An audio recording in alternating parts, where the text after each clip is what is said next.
A nuclear submarine accident allowed Gao Bufan to travel through the 7 years of the Sui Dynasty's great cause and become the young owner of the Flying Eagle horse farm in Bohai County. He thought he would be a wealthy second-generation horse farmer for a lifetime. Unexpectedly, Emperor Yang Guang of Sui ordered a 1,000,000-strong army to conquer Goryeo, marking the end of a wealthy and powerful empire.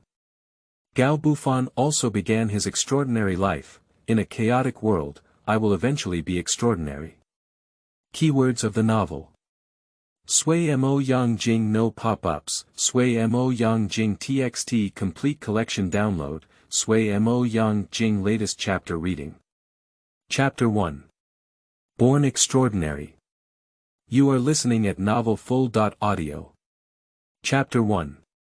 Born Extraordinary. A gust of strong wind blew by, and the dense reeds around undulated like waves, making a clattering sound, as if countless fierce beasts were lurking among them, which was frightening. Gao Shou and Gao Ren sat on a small fishing boat, anxiously paying attention to the movements around them. This place used to be quite peaceful, but since Wang Bo of Zuping County, Qi County, raised a banner to rebel against the Sui Dynasty at the head of Changbai Mountain, bandits from all over the country have also taken the opportunity to flock. Gaoji Pond is located at the confluence of the Zhongshui River, covering an area of hundreds of miles, with reeds blocking the area and lush reeds to avoid troops. Therefore, it has become a paradise for bandits and bandits. The bandits usually hide in the reed marshes, waiting for an opportunity to rob and kill commercial travelers or ships on the canal. If they encounter officers and soldiers coming to suppress them, they will dive into the boundless reeds of the high chicken pond, so that the officers and soldiers cannot even wipe out half of their hair. Nowadays, Gaoji Park has become a forbidden area, and business travelers try to detour as much as possible. Even nearby people dare not easily enter, and only a few hunters who rely on fishing and hunting for a living take risks to support their families. Both Gao Shou and Gao Ren are not hunters. The reason for venturing into Gao Jibua is because the extraordinary young master loves swimming. Young Master Bufan also has the surname Gao, his name is Gao Bufan. Speaking of the extraordinary young master, both Gao Shou and Gao Ren couldn't help but show their admiration in their eyes, thumbing up and praising him with a thumbs up. Nyobi cracked hooves. Gao Shou is definitely not a master, and Gao Ren is definitely not a master, but the extraordinary young master is truly extraordinary, very extraordinary. He has extraordinary talent, is talented, and his ideas are always so imaginative. Moreover, he speaks fluently, and every novel word is confusing and awe-inspiring. For example, the term "nyobi cracked hooves" was coined by an extraordinary young master, and has a similar meaning to hanging and exploding the sky. In addition, the extraordinary young master also has a special skill, which is swimming. At the age of 3, he can hold his breath and drink tea for a long time. At the age of 5, he can cross the Zhongshui River, and at the age of 10, he can catch swimming fish underwater with his bare hands. This is not a boastful comparison, it is a true comparison. The extraordinary young master's underwater skills are so powerful, it is simply the legendary white bar in the waves. No, it should be said that the black bar in the waves is more appropriate. The extraordinary young master was originally very white, but now it is very black, so he sunbathed. It is said that the lady dreamed of a big black fish crashing into her arms, and then became pregnant with the extraordinary young master. On the day of the extraordinary young master's birth, there was a dazzling glow and a strange fragrance, with a golden-winged giant bird soaring through the air. Such auspiciousness shows that the young master was born extraordinary, so the family leader named him Gao Bufan. The servants of the Gao family privately believed that the extraordinary young master was the reincarnation of a big black fish, and his swimming talent was the best proof.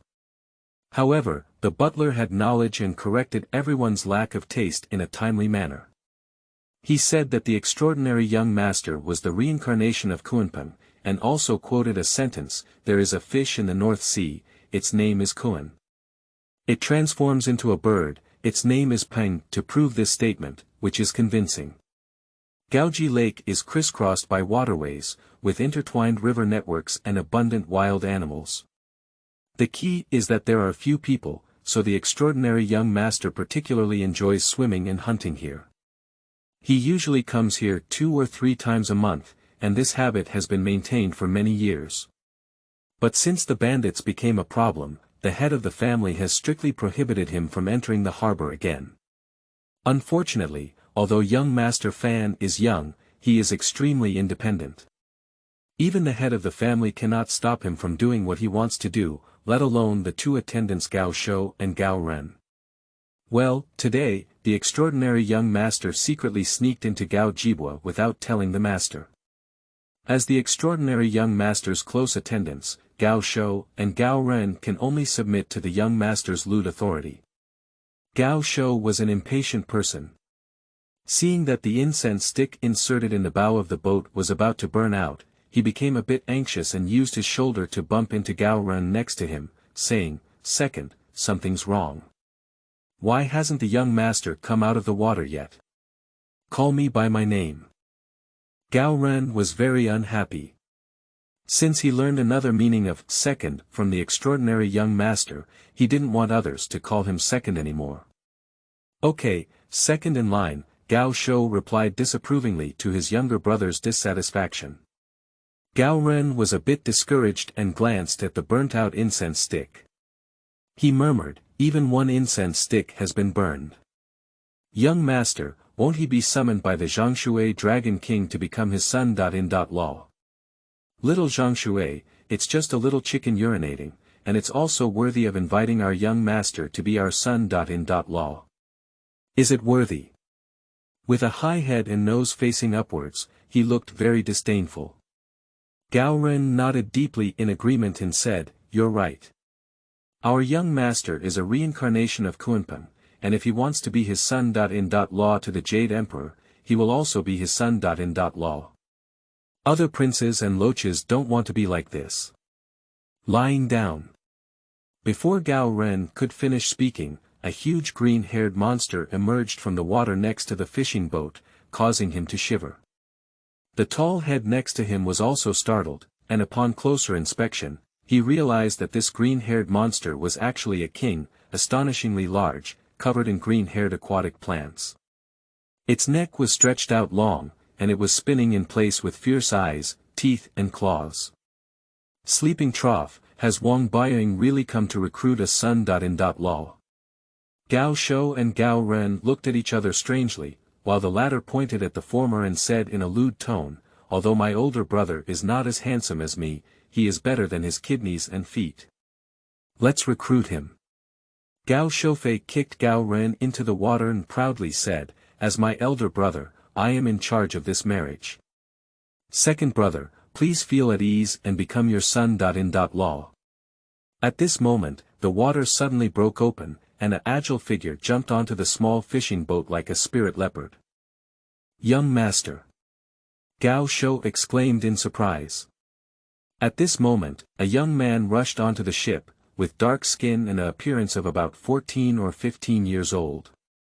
He was about 1.7 meters tall and had a straight nose and square mouth. His sword eyebrows were like knives, especially his eyes, which were as clear as a spring and as bright as the stars, unforgettable to behold. I saw the young man wearing only a pair of leather shorts. Due to swimming all year round, his muscles were quite solid. Under the sunlight, he exuded a masculine and powerful aura. His hair, which was casually tied up with water plants, gave him a touch of carefree and unrestrained. Gao Bufan casually shook the water on his head and threw Wang Ba, who was only tied up with water grass, to Gao Shou's feet, saying, "Old Wang Ba is as refined as a ghost, it took me a lot of effort." Gao Shou suddenly said, "No wonder, but the young master's ability to hold his breath has also improved." This time, he even put a stick of incense into the water. At this moment, Gao Ren's cargo had already crawled back onto the ship wet, obviously not weak in water. He flattered and said, "Young master, the cow has cracked its hooves compared to the cow. TSK, they say it's 1,000-year turtle and 1,000-year turtle. Look at the size of this old Wang Ba, I'm afraid he has lived for hundreds of years. It's just 2 days away that will be the birthday of the head of the family. How about raising it first, and then returning to congratulate the head on his birthday? Wishing him a happy family like the East China Sea and a longer life than Wang Ba. Gao Bufan patted Gao Ren's shoulder and sighed, Gao you're really a talented person. Being a follower is too talented. It's better to be the son-in-law of the Zhongshui Dragon King. Let's go.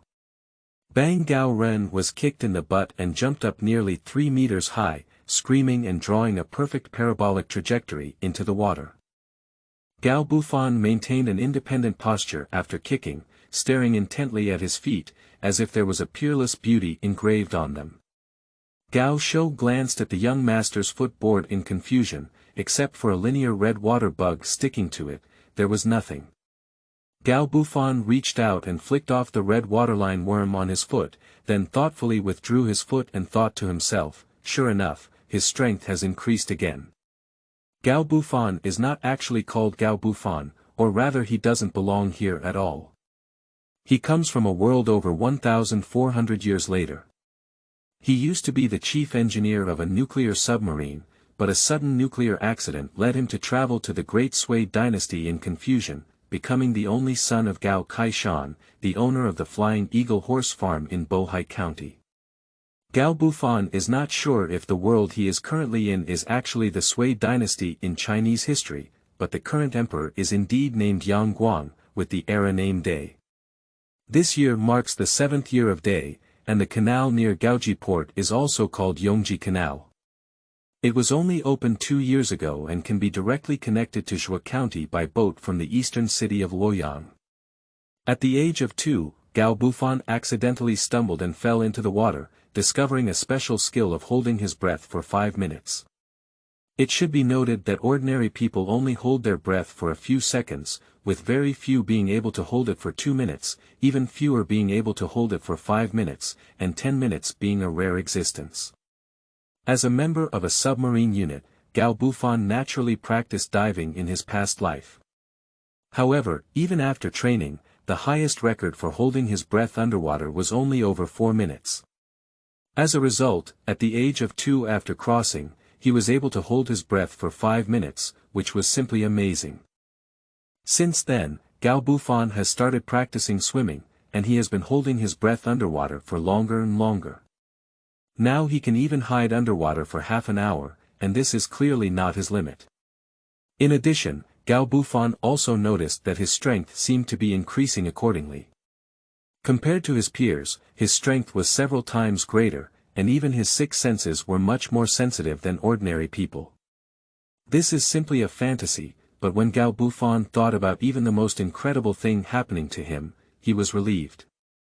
Perhaps nuclear radiation can not only affect human body cells, but also affect human spirit, to the extent that he evolved extraordinary abilities after soul piercing.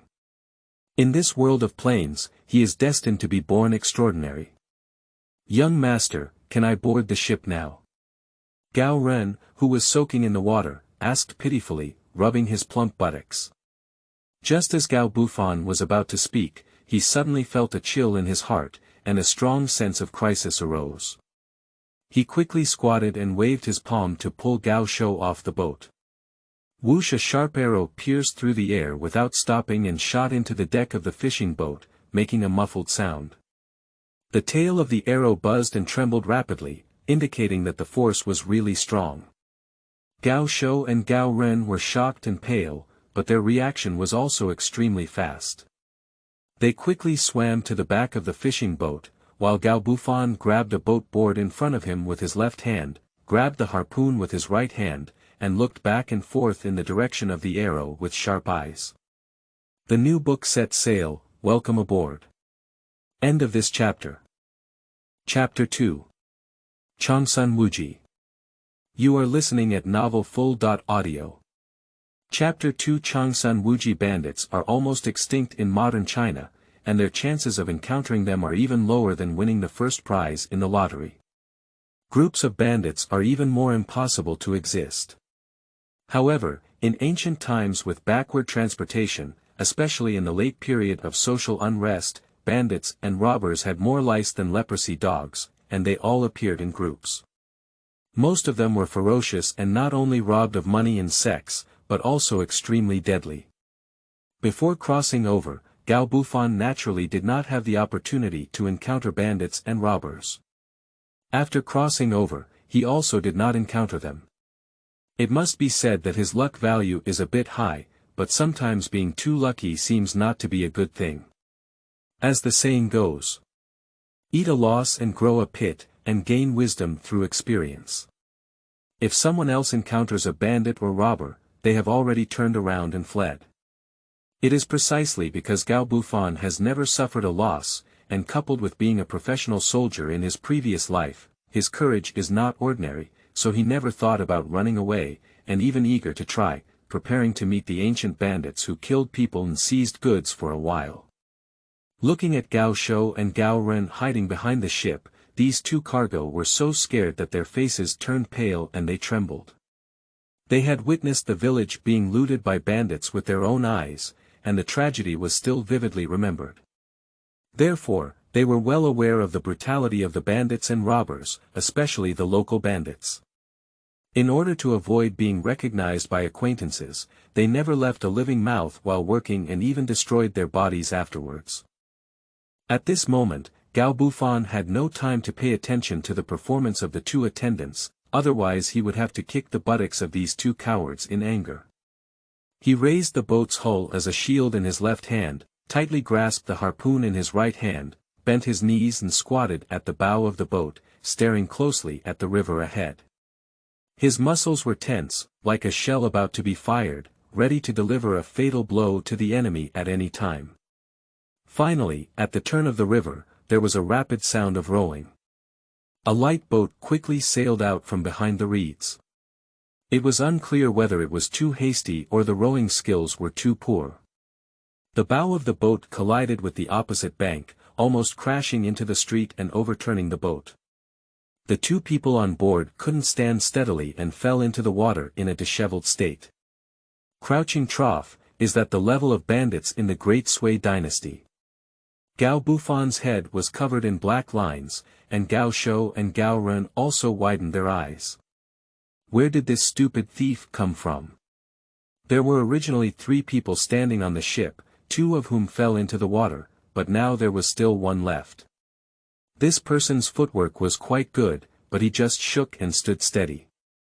Upon closer inspection, Gao Bufan almost burst into laughter.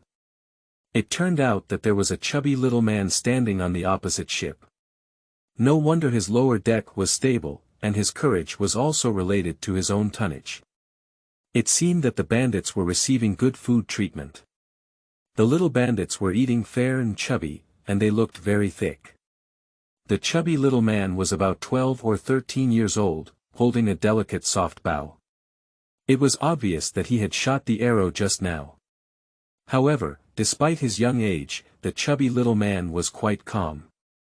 He quickly bent his bow and aimed the arrow at Gao Bufan, but did not shoot, obviously covering his fallen companion to board the ship. Gao Bufan raised his eyebrows, but he didn't take the opportunity to act. Instead, he stood up and looked at the chubby little man in front of him with interest. At this moment, the 2 companions who had fallen into the water, the chubby little man, had already climbed onto the boat in a state of embarrassment, drew his waist knife, and vigilantly stared at Gao Bufan and others. "Thief, hand over the Guanyin maidservant and spare you from dying." The little chubby man shouted fiercely, his arrow pointed straight at Gao Bufan, his mouth pursed into a line, his eyes sharp, and he actually had a bit of authority. Gao Bufan smiled, revealing 2 rows of neat white teeth and jokingly said, "Little chubby guy, have you eaten too much meat and had bad eyes? Have you ever seen such a handsome thief?" Gao Shou and Gao Ren laughed heartily, and it was obvious that the chubby little man in front of them was not a bandit. Judging from his luxurious attire and 2 servants with knives, he must be the young master of a wealthy family. The chubby little man was furious, his bowstring loosened, and a sharp arrow shot towards Gao Bufan. Gao Shou and Gao Ren exclaimed, "Young master, be careful." In Gao Bufan's hand, a fishing spear was swung with lightning, and the arrow was easily shot down in the future. The little chubby man and two servants on the opposite side both had a slight change in expression. The thief has good skills, no wonder he is so arrogant. Do you dare to take 2 more arrows from me? The chubby little man said in a deep voice. Gao Bufan knocked on the boat with a harpoon and threatened, "Come and don't be rude. If you come again, I will fight back." The 2 servants of little Fatty clearly noticed that the black boy on the other side was not easy to deal with.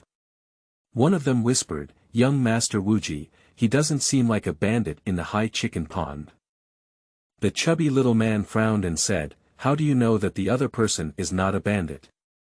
"I see that this black servant has a sly and cunning appearance, so he must be a bandit without a doubt." Gao Shou was furious and said, "Blow your mother's looped fart." Xiao Pang done, his face is swollen like a pineapple bun. "I think you are the bandit, and your whole family is a bandit. Our young master is handsome and elegant, with a jade tree facing the wind. His appearance outshines your whole family by 10 streets, I'm sorry." Gao Ren spat out. He was very timid when it came to fighting, but never afraid of anyone. Although little Fatty didn't understand what pineapple buns and looks were, he couldn't bear to be insulted by the other party and scolded the whole family angrily, "Thief, how dare you insult my family and suffer death?" The chubby little man quickly arched and pointed an arrow at Gao Lauer, who immediately withdrew his head under the side of the ship in a very angry manner, making it impossible for the former to shoot. Gao Bufan's eyes narrowed into 2 dangerous cracks, and his aura suddenly became fierce. The 2 servants of the little chubby man felt a chill in their hearts and instinctively stood in front of their master, arching their hands and saying, "Young master, please be calm. This is a misunderstanding. It was all because my young lady was kidnapped by a group of bandits in Gaojibwa. Young Master Wuji was eager to save people, which caused the misunderstanding. I hope you can understand." A strange thought flashed through Gao Bufan's heart and he smiled, "Little Pang Dun, your surname is Zhang. Is your father Zhang Suishan?" The chubby boy was shocked for a moment, then his face showed anger. His servant frowned and introduced, "My young master has the surname Changsun, and the head of the family is Sun Sheng, the commander of the right Shaowei army." As soon as these words were spoken, Gao Shou and Gao Renjun trembled for a moment. However, Gao Bufan's face was full of thoughts. He had graduated from a military engineering college in his previous life, and when it comes to various modern weapons, he would be very familiar with them. However, when it comes to ancient historical figures, his knowledge is limited. Therefore, he does not know Changsun Sheng. The name Changsun Wuji is quite familiar and seems to be a powerful figure. After the servant revealed his father's name, the chubby little boy proudly raised his chin. Unfortunately, his extraordinary reaction disappointed him greatly. The other party not only did not immediately apologize, but also did not even have a slight shock. Could it be that this black boy also had a lot of background, so he did not take his father seriously? But it seems that there is no one in Bohai County who can ignore my father, right? Shao. Young master.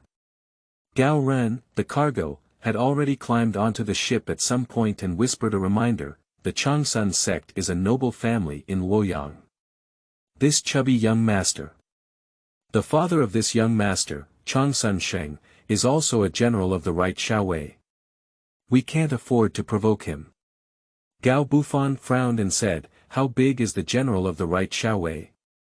"The military officer is of the 3rd rank, and even the county magistrate of Bohai County is not as big as him, let alone the county magistrate of Qian County," Gao Ren replied with a pale complexion. Gao Bufan couldn't help but think of his father, Gao Kaishan, nodding and bowing in front of the county magistrate. He took a deep breath of air and lay down, kicking the iron plate. What should he do? The 2 servants of Changsun Wuji looked at each other suspiciously, and one of them tentatively asked, "Do you dare to ask this young master his noble name?" Gao Bufan waved his hand and said, "Shanai, you're not enough to be named. Goodbye." Gao Shou and Gao Ren immediately grabbed the oars and rowed away. However, at this moment, several screams came from afar, and Gao Bufan, the master and servant, were slightly surprised. Changsun Wuji, on the other hand, was overjoyed and said, "It must have been my father and uncle who stopped the thief. Let's catch up quickly." The two servants of Changsun Wuji immediately rowed vigorously and quickly surpassed the extraordinary ship. Gao Shou and Gao Ren exchanged a glance and asked in unison, "Young master, are you following me?"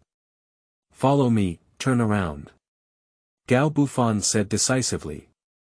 He didn't want to cause trouble for me. After all, their horse farm also eats official food, so it's better to leave first.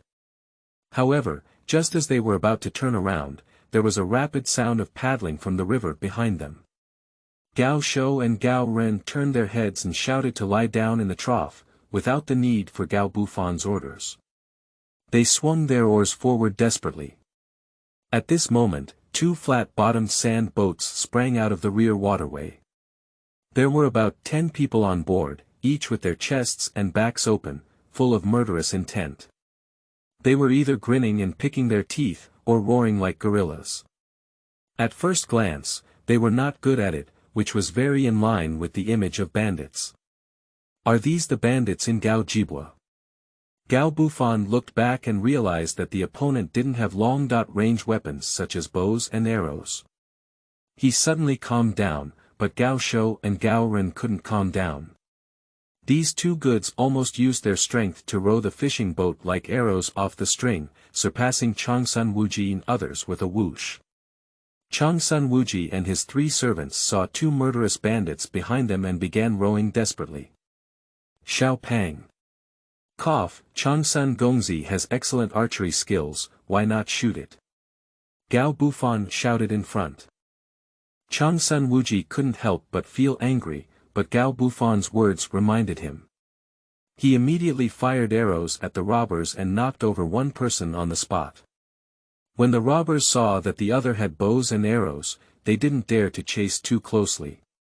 However, the robbers at the bow of the boat were not foolish, and they all picked up the boat boards as shields. Rowing forward for over 100 meters, the waterway ahead suddenly became clear, and an open lake appeared among the reeds. 5 ships were divided into 2 camps and were deadlocked there. Gao Bufan furrowed his sword eyebrows upon seeing this. Although the lake here was relatively open, the exit waterway was blocked by a boat, and the 2 ships of bandits behind him were also constantly approaching. It was because there was no way ahead, and there were pursuers behind. Gao Bufan had no choice but to make a gesture and ask Gao Shou and Gao Ren to row the boat to the corner of the lake away from the confrontation site, so as not to become a fish in the pool. During the new book period, book enthusiasts who have tickets on hand can ask for support and order at 1 o'clock every day. B's, end of this chapter. Chapter 3. Guanyin Maid. You are listening at novelfull.audio. Chapter 3. Guanyin Maid. The open lake surrounded by dense reeds is about half the size of a football field, but 5 small boats are facing each other fiercely. 3 of the boats are all ferocious men, but their weapons are as crooked as their appearance.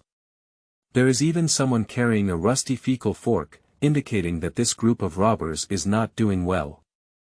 On the other 2 ships, although the number of people was small, they were dressed neatly, with standard horizontal swords shining cold in the sunlight. The middle-aged man led by them even held a beautiful angled bow, which was obviously valuable and equipped to crush the bandits on the opposite side. I saw the bodies of 3 bandits floating on the water, all of whom were arrows in their throats and had their necks pierced, so dead they couldn't die anymore. It is obvious that the middle-aged man holding the bow is quite skilled in archery, shooting 3 arrows in a row with 1 arrow piercing the throat. The bandits were obviously intimidated by the opponent's fierce arrow technique. Although there were many people, they dared not attack in groups, let alone turn around and run away. However, the bandits had hostages in their hands.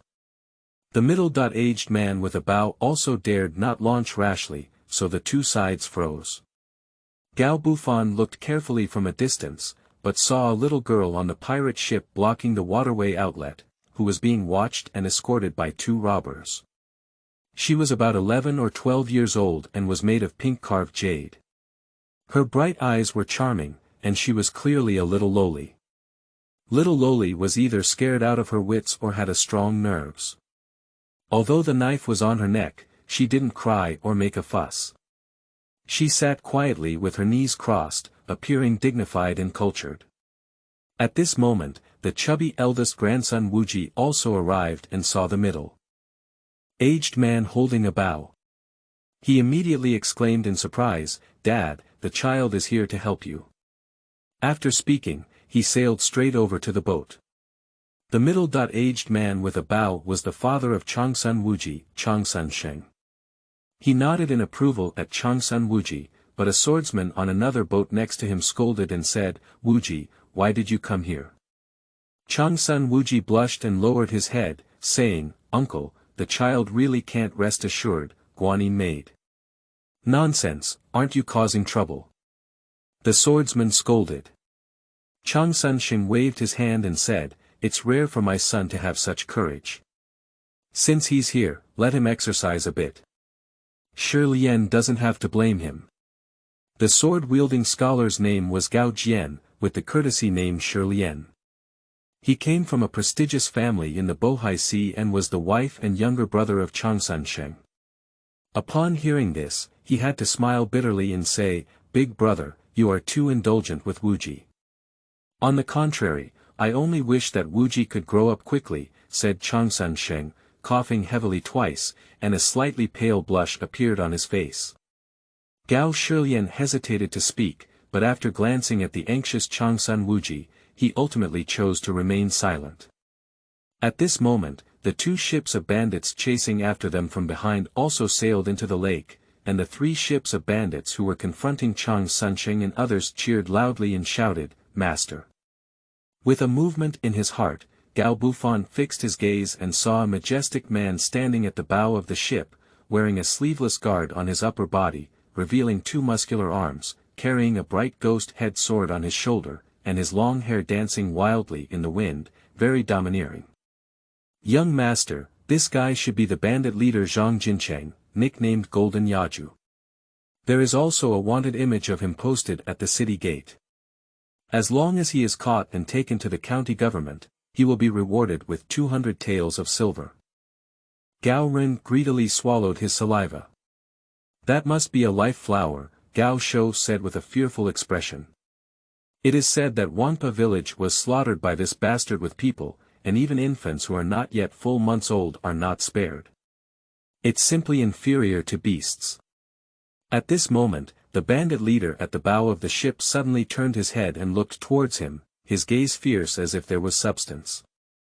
Gao Shou and Gao Ren's faces turned pale instantly, and Gao Bufan's heart was also slightly cold. Did he hear it? Just as Gao Bufan was skeptical, the bandit leader grinned fiercely, revealing 2 golden teeth. He lifted his left hand, made a motion of wiping his neck, and then laughed wildly. Gao Bufan was secretly surprised. The bandit leader Zhang Jin claimed that his martial arts skills were unknown, but his ear power was quite strong. Even from a distance, he could hear what Gao had whispered. The bandit leader Zhang Jin clearly did not take Gao Bufan and his 3 servants seriously. After threatening, he left behind a pirate ship to block the entrance to the lake and then approached Changsun Sheng and others directly.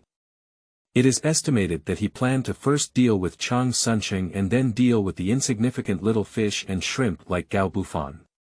Speaking of which, the bandit leader Zhang Jin claimed to be driving the ship closer and surrounded Changsun Sheng, Gao Shilian, and others with 3 other stolen ships in the middle.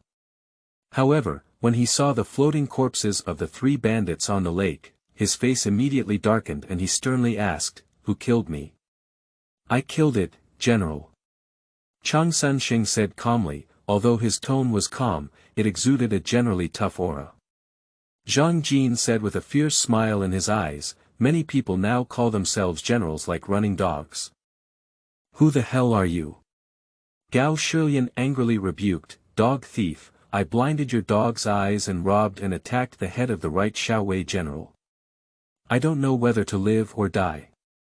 Those who are sensible should immediately ask your subordinates to release them.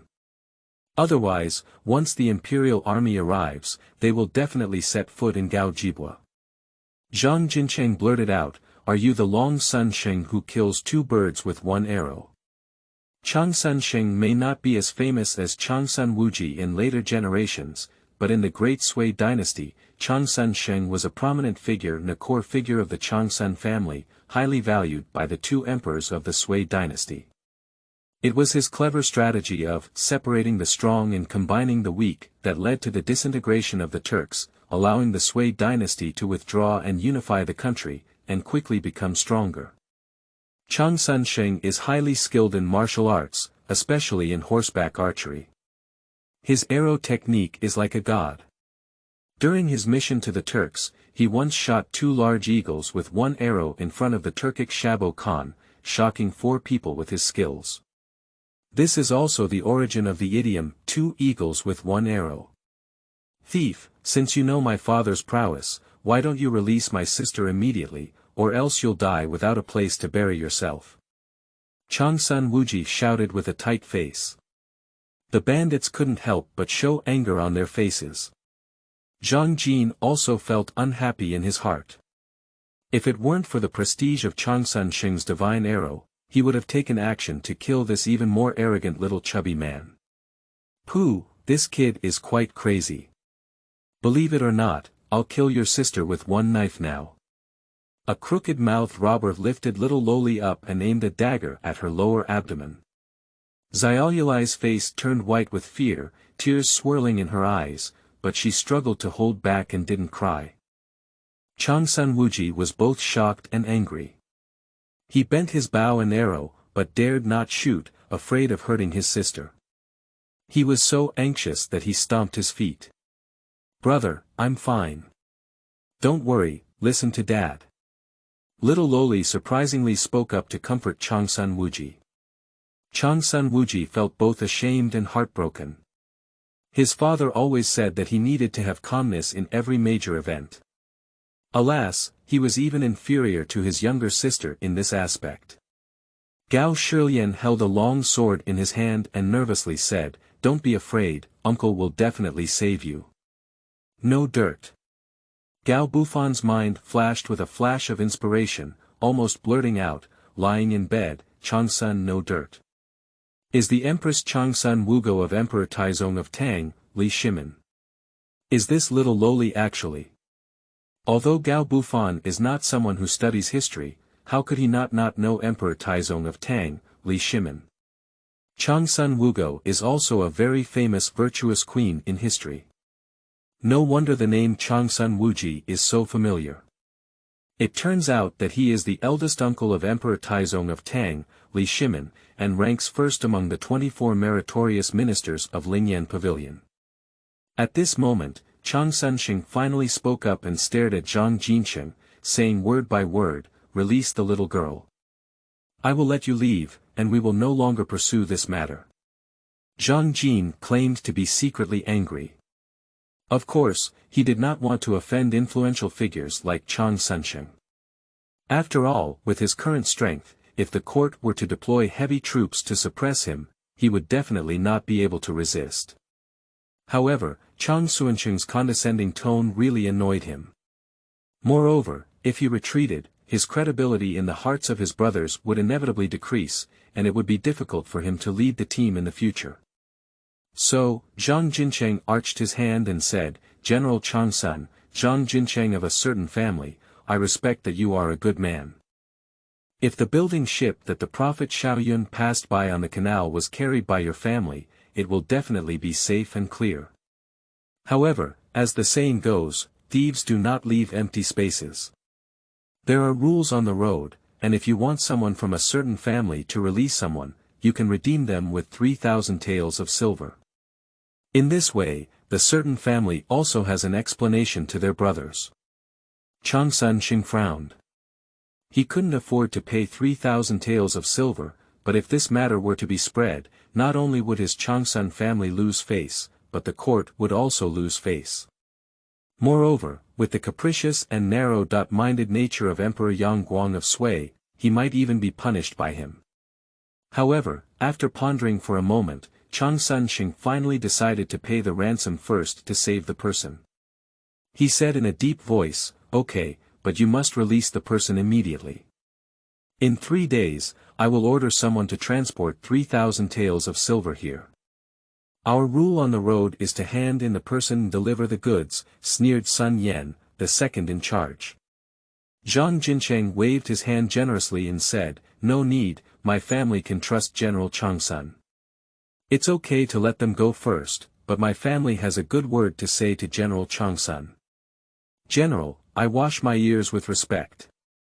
Zhang Jin exclaimed with indignation, Yang Guang was cruel and ruthless, engaging in military warfare and extortion, to the point where the people of the world were in dire straits, leaving 9 out of 10 households. Shandong suffered a severe drought last year, and floods this year caused no harvest of grain. Countless people died from hunger. Nevertheless, Yang Guang issued an edict to send 2 million soldiers to conquer Goryeo. As the saying goes, officials are forcing the people to rebel. Nowadays, those who oppose the Sui Dynasty in the uprising flag are scattered all over the country, and General Changsun is a hero and hero.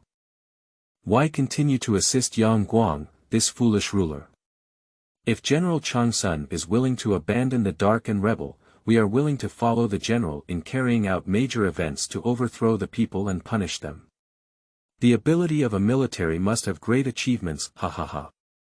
Chang Sunqing laughed and pointed at Zhang Jincheng, rebuking him fiercely with his voice and expression. "Little thief, if and dares to speak wildly, it's up to you. Do you deserve it?"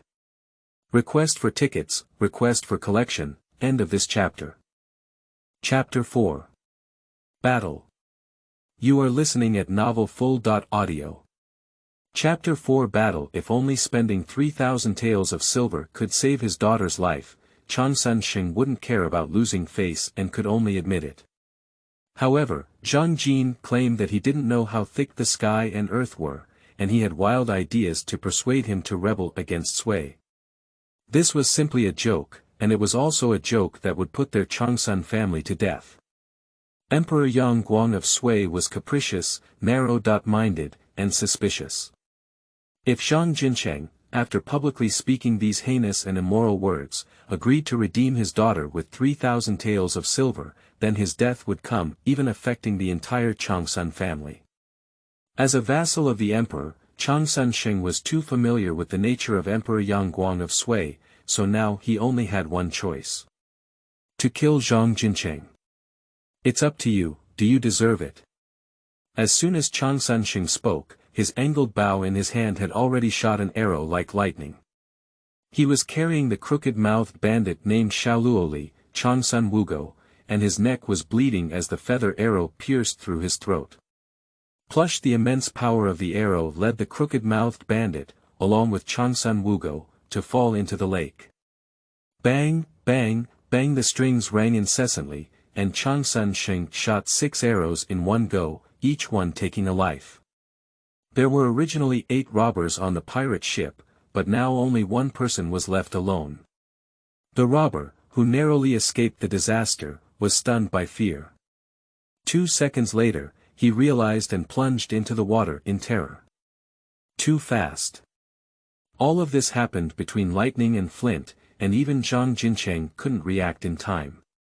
7 brothers were shot and killed right under his nose. Gao Bufan was also shocked beyond measure.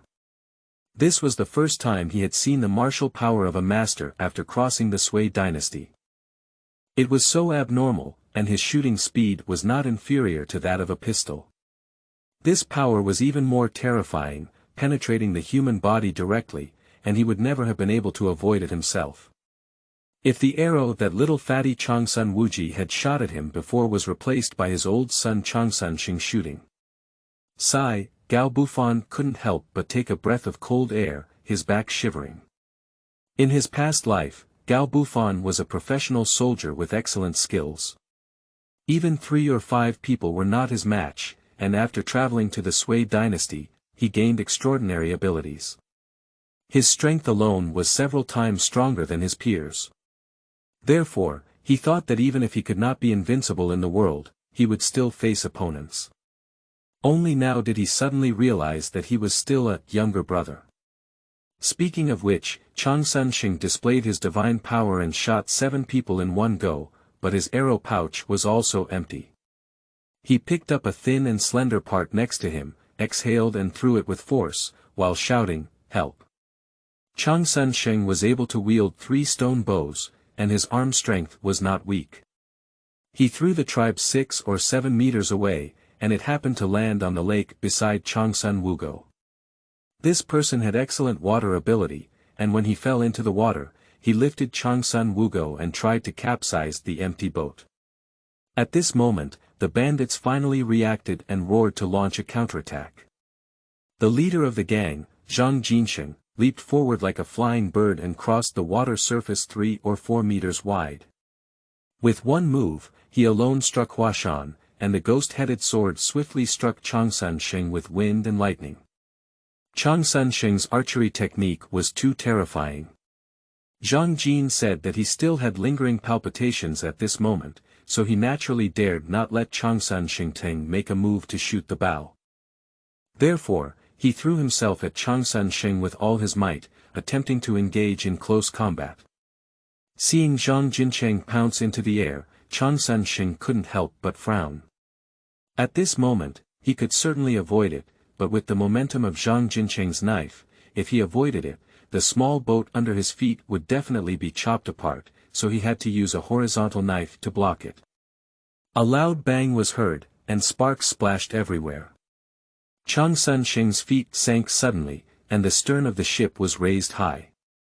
Several members of the Changsun family on board couldn't stand steadily and fell directly into the lake.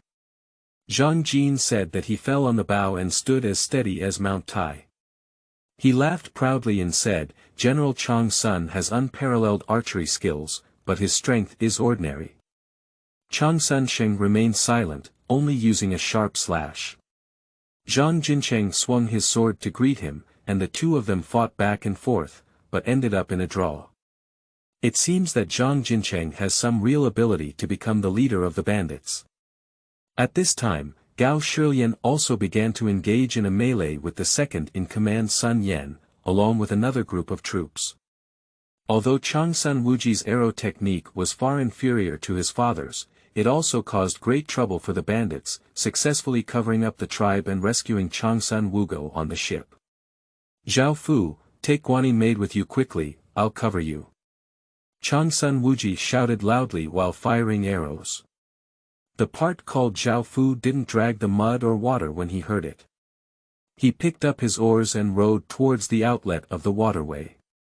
However, just a few meters out, 2 robbers swam like crocodiles, one left and one right, and flipped onto the boat. Zhao Fu quickly drew a knife to kill one person, but was stabbed in the neck by another robber, his head flying up and rolling into the water. Changsun Wuji's eyes were torn apart, and he shot the robber with an arrow that made his heart cold. However, when he tried to shoot an arrow again, he found that the arrow pouch was already empty. At this moment, another robber swam towards the ship where Changsun Wugo was located. Little Loli didn't know the courage she had, but she took the oar from Zhao Fu's headless body and vigorously rowed it. However, she clearly didn't know how to row the boat.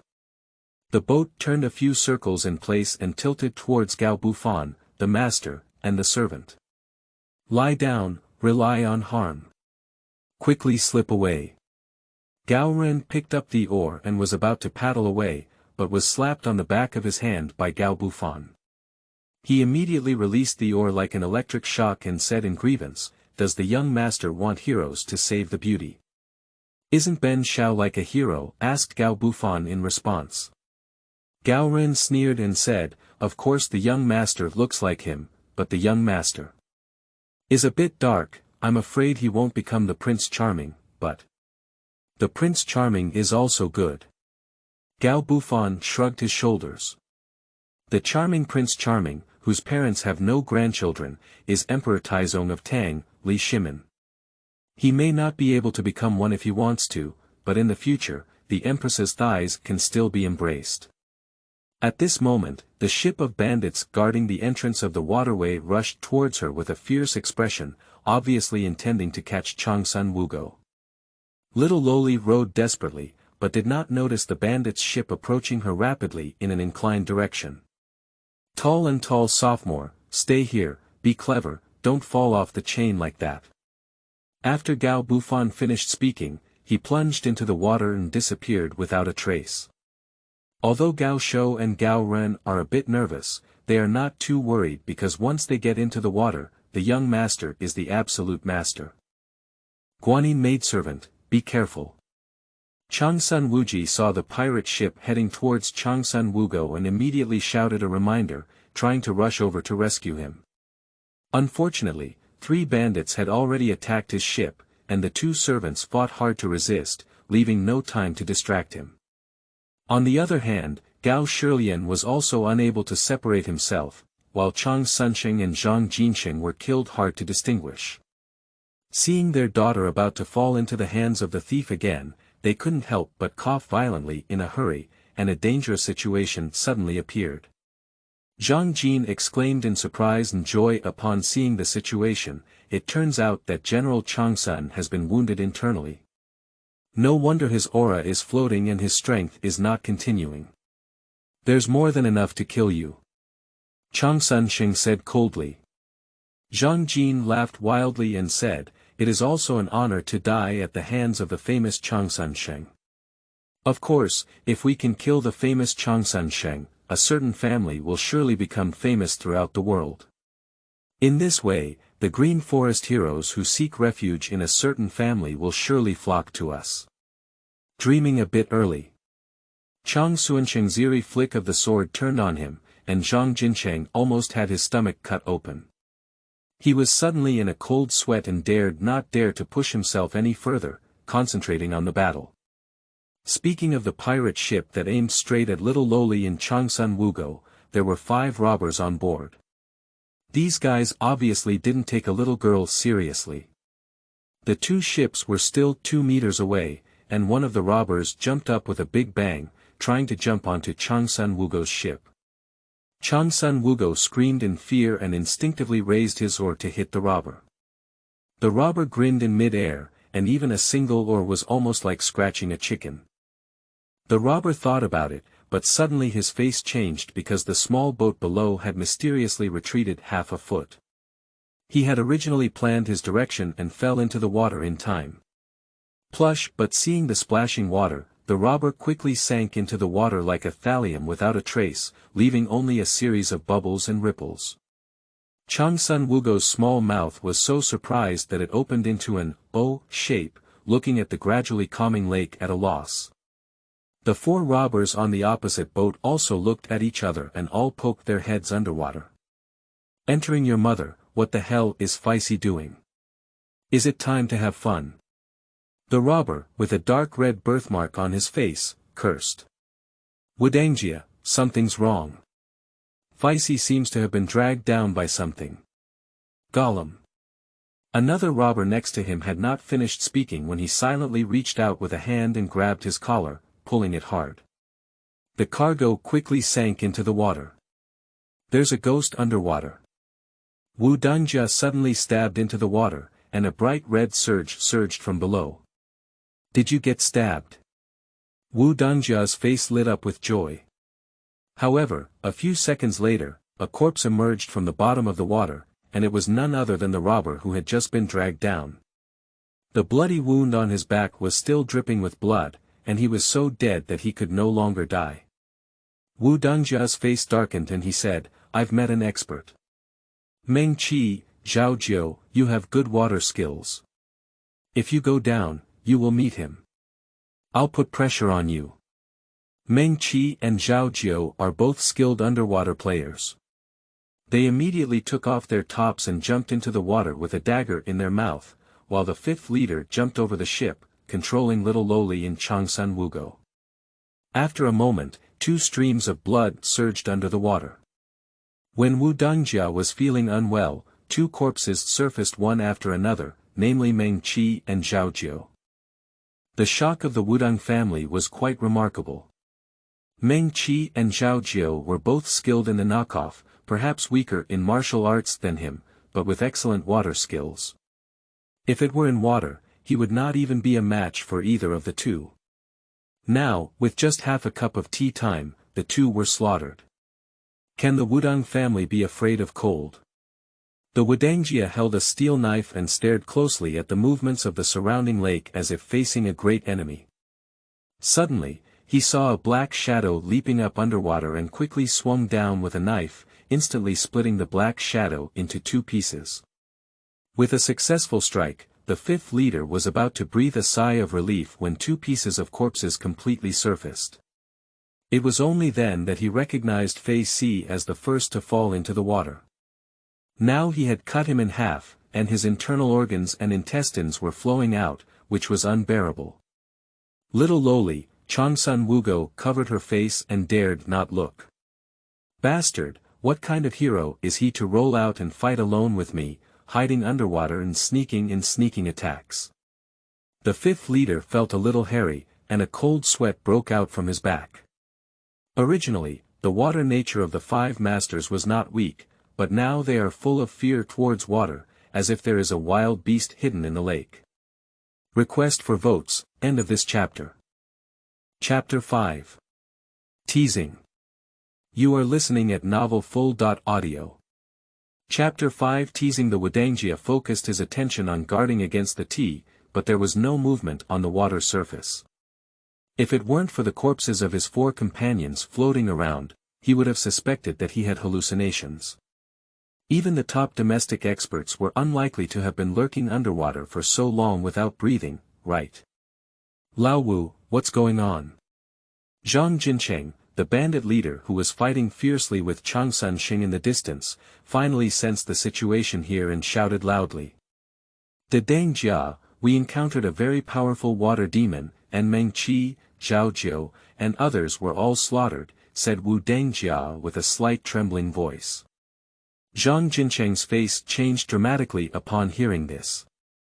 Meng Qi and Zhao Jiu were one of the best water experts in the mountain fortress, and their joint efforts were even taken down by others. When did such an underwater expert emerge from the Bohai County territory? Changsun Sheng was equally surprised and skeptical, as he did not have such an underwater expert under his command. Subconsciously, he looked towards the fishing boat where Gao Shou and Gao Ren were, and found that the boy with previously dark skin was missing, causing a slight stir in his heart. At this moment, Zhang Jincheng clearly noticed Gao Shou and Gao Ren, and cursed loudly. Maybe it was the black kid on the boat just now. Damn it, I dare to take a look at someone's house. Don't worry about him, old Wu, bring the girl over. Upon hearing this, Wu Dangjia quickly held a knife and paddled towards Zhang Jincheng. Chang Sunsheng, immediately ask your men to lay down their weapons and surrender, otherwise I will kill your daughter, Zhang Jincheng said with a grim smile. Plush. As soon as Zhang Jin finished speaking, Changsun Wugo on the boat over there struggled to fall backwards into the lake. Even the fifth master never dreamed that this little girl would be so brave. Even with her hands and feet tied up, she dared to fall into the lake. It was so terrifying. The fifth leader hurriedly threw away the oars, reached back and tried to lift Changsun Wugo back onto the boat, but a sudden change occurred in the water, and a cold light stabbed his chest.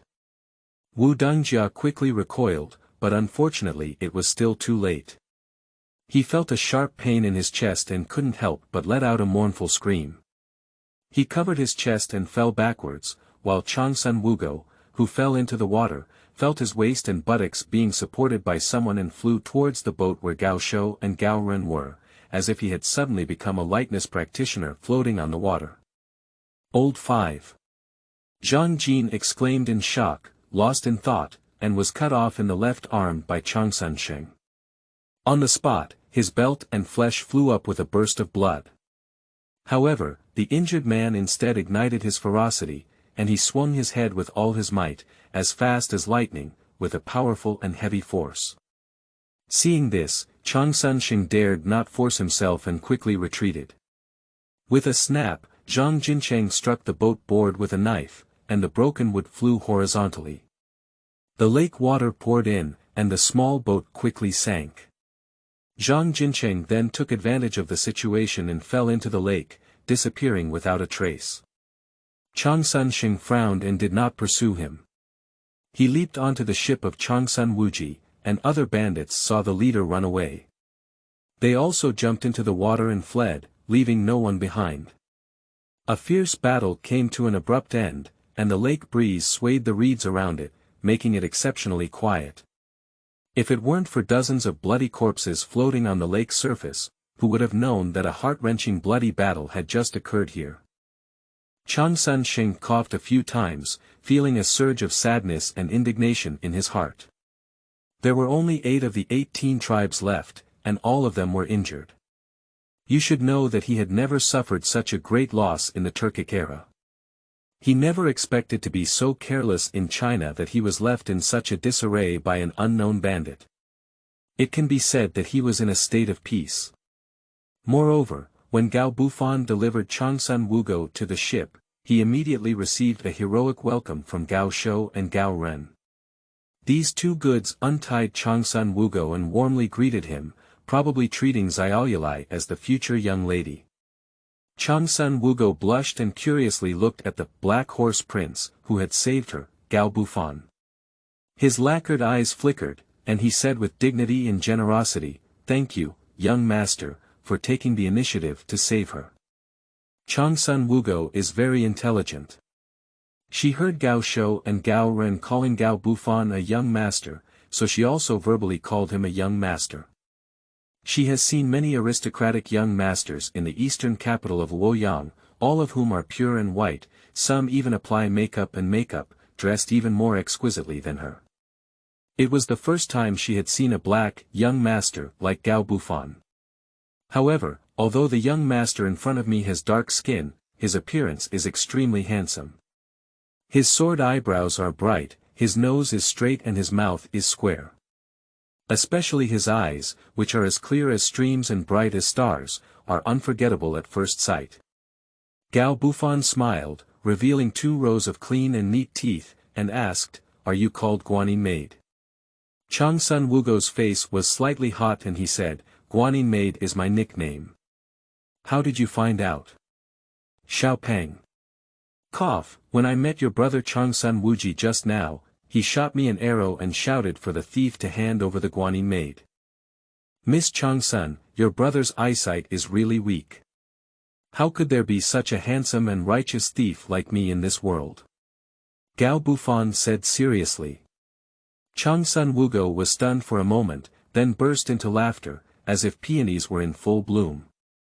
She was indeed a rare beauty, and she would be amazing when she grew up. Gao Shou and Gao Ren secretly gave a thumbs up and thought to themselves, "Young master, Niobe has split his hooves. Even the girl picking is so outstanding, stable. Brother's temper is quite impatient. I hope you don't take it amiss and dare to ask me." Guanyin Maid.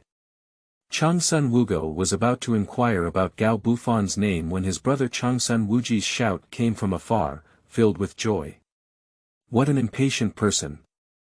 Gao Bufan shrugged and turned to look, only to see that Changsun Sheng and his son were rowing towards this side on a boat, and the swordsman named Gao Shilian was also on board. Quickly, the ship approached and Changsun Sheng arched his hand at Gao Bufan, smiling and saying, "Little brother, I am extremely grateful for your help just now." At this moment, Gao Shilian realized that Gao Bufan was so young, only about 14 or 15 years old. He was surprised and clenched his fists, saying, "Thank you, little brother, for your help. You have such an art career at a young age. I wonder where you learned from him." Gao Bufan clasped his fists and saluted, "I'm flattered, young man from the mountains and wild. He's just a master who has been swimming since he was young and has a more refined water nature. If he were on land, I wouldn't be a match for these fierce bandits. It's not that he is extraordinary and humble. If it weren't for being in the water, he might not be a match for these bandits. At least the bandit leader Zhang Jin said he was definitely unbeatable." At this moment, Changsun Wuji had already jumped over the boat and helped his sister Changsun Wu go back, as if afraid of being taken advantage of by Gao Bufan, a pervert. At this time, Gao Bufan was still wearing a tight leather shorts with his upper body bare and his lower body bulging, which was a bit like a pervert. Fortunately, the culture of the Sui and Tang dynasties was relatively open. If Qingzhu's philosophy had been popular during the Ming and Qing dynasties, it was likely that Xiao Luoli and his grandson Wugo would have had to marry him. Changsun Sheng's eyes showed a hint of approval. Young brother, you are too humble. Just holding 2 cups of tea underwater is very difficult for people to handle. If you dare ask your high name, Changsun Sheng will definitely have a generous reward in the future. If your surname is High and your nickname is Extraordinary, and you meet each other by chance, there is no need for a generous report. Let's say goodbye. After Gao Bufan finished speaking, he picked up the bamboo pole and with a gentle touch, the fishing boat slid out like an arrow, leaving only a carefree and unrestrained figure for Changsun Sheng and others. Changsun Sheng was stunned. Obviously, he didn't expect Gao Bufan to be so straightforward and leave at will. Isn't the Changsun family's sign not bright enough? Is Changsun Sheng's name not loud enough? Or is the official position of the right snapguard general not prestigious enough? At this moment, Gao Bufan suddenly turned around and threw something at the chubby little boy Changsun Wuji, who instinctively reached out to catch it. Only when he picked it up did he realize it was a living creature, which startled him and he quickly threw it onto the deck. Everyone fixed their eyes on it, and it turned out to be a huge and unruly green-skinned king, flaunting his teeth and jumping wildly, very fierce. Changsun Wuji's face turned red as he was about to question Gao Bufan why he threw him with a bastard. However, the latter's mocking laughter first came over. Little fatty dun, this bastard is cooking soup for your sister to nourish her body. Don't steal it. Changsun Wuji couldn't help but laugh and cry, holding his breath in his throat and blushing like fire. However, Changsun Wugo couldn't help but burst out laughing. Guanyin maidservant, you're still laughing. I've hurt you for my brother's sake. Changsun Wuji said. Changsun Wugo quickly picked up his brother's hand and coquettishly said, Brother, don't be angry. Brother is not fat at all. You don't have to steal a drink later, drink openly. Changsun Wuji almost rolled his eyes. Changsun Sheng and Gao Shilian couldn't help but smile. When they looked up again, Gao Bufan and his servants had already disappeared at the bend of the river, leaving only ripples. Changsun Sheng couldn't help but sigh and say, it's true that Bohai County is said to have outstanding people and land. His speech is not bad, and he has such skills at a young age. The most rare thing is his composure and carefree demeanor. I don't know whose family he is, and he will definitely not be in the pool in the future. As Changsun Sheng spoke, he looked at Gao Shilian. As the saying goes, the highest in the world comes from Bohai. The Gao family in Bohai has been a prominent family in Bohai County since the Wei and Jing dynasties, and Gao Shilian himself comes from the royal family of northern Qi. Therefore, if there are any rising stars in Bohai County, they are likely to come from the Gao family. After frowning and pondering for a moment, Gao Shilian finally shook his head and said, I haven't heard of a descendant named Gao Bufan in our clan. Changsun Sheng said regretfully upon hearing this, that's a pity. Changsun Wuji cocked his mouth and said, why is it so difficult? If the black boy is really from his own county, my father will let the Bohai Prefecture guard check the registered residence. Without hesitation, you must be impolite. Don't forget who saved your sister. She received a drop of kindness from others and should be repaid by a gushing spring. How does my father usually teach you? Changsun Sheng sternly rebuked. Changsun Wuji's face turned white and he quickly lowered his head to admit his mistake. Gao Shilian quickly rounded up the scene and said, Wuji has always been thick and gentle, but he is about the same age as the little brother and is also being teased by the other person's words. It's normal for him to feel a little dissatisfied. Big brother doesn't need to scold him. Changsun Wugo, who was standing beside him, said in a crisp voice, "From the beginning, my brother thought of Lord Gao as a bandit and even shot him an arrow. I guess Lord Gao was just teasing my brother." Changsun Sheng and Gao Shilian couldn't help but feel a sudden realization. Changsun Wuji's face turned even redder and he chatted up, "My child is reckless." Changsun Sheng nodded and said, "If you know your mistake, you can correct it. There is nothing good in this person. If you hit him with an arrow, he not only didn't hold any grudges, but also helped us. This shows that he has a broad mind. Playing tricks on you is just a young man's nature. If you encounter him in the future, Wuji will definitely get along well with him, which will be beneficial to you." Changsun Wuji bowed deeply and said, "My child, remember my father's teachings and remorse." Changsun Sheng was a little satisfied. Although Changsun Wuji and Changsun Wugo were born to his successor Gao Shi, both siblings were intelligent, eager to learn, and had a strong and gentle personality. Therefore, he liked these children very much and loved them very much.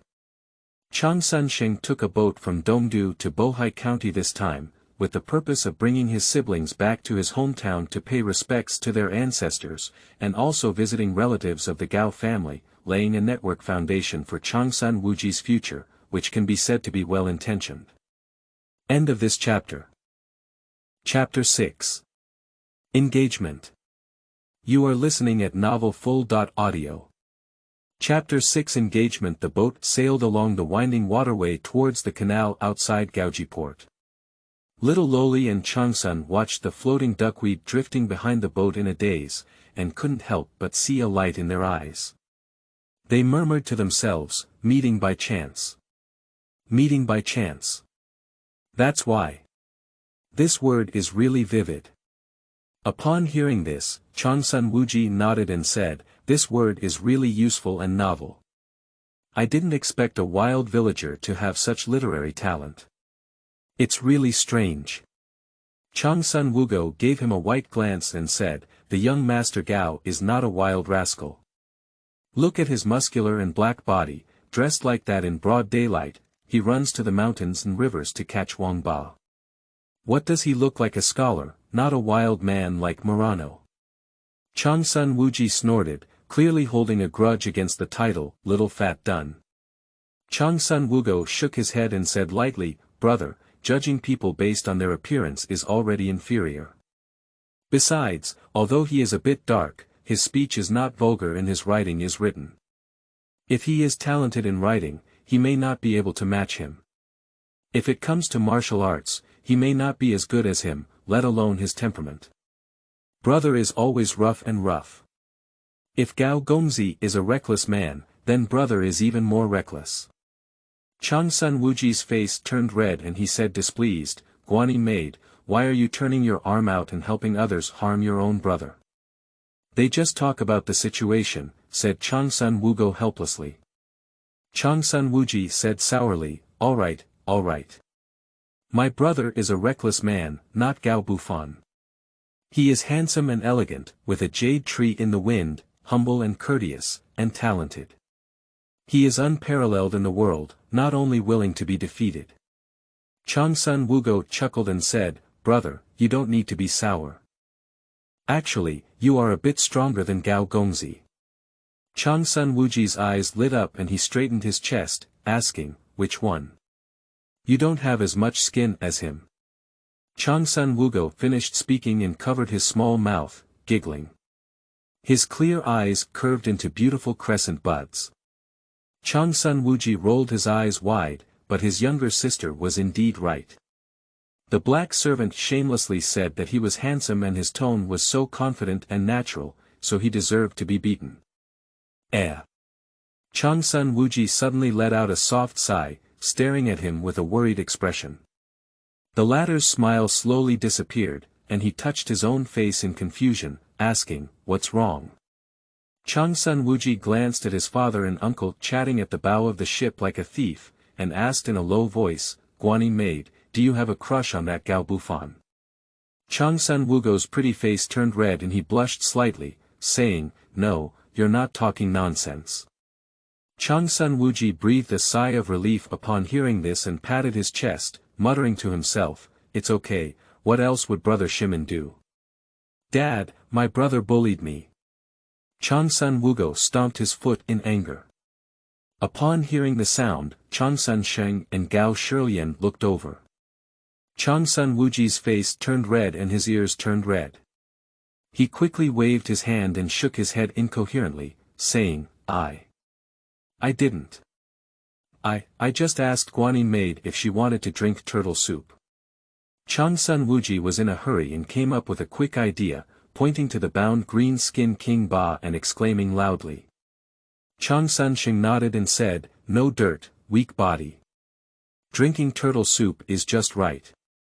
"That child turned around and ordered someone to stew this turtle," said Changsun Wuji, pleading for mercy with a dark expression on his face.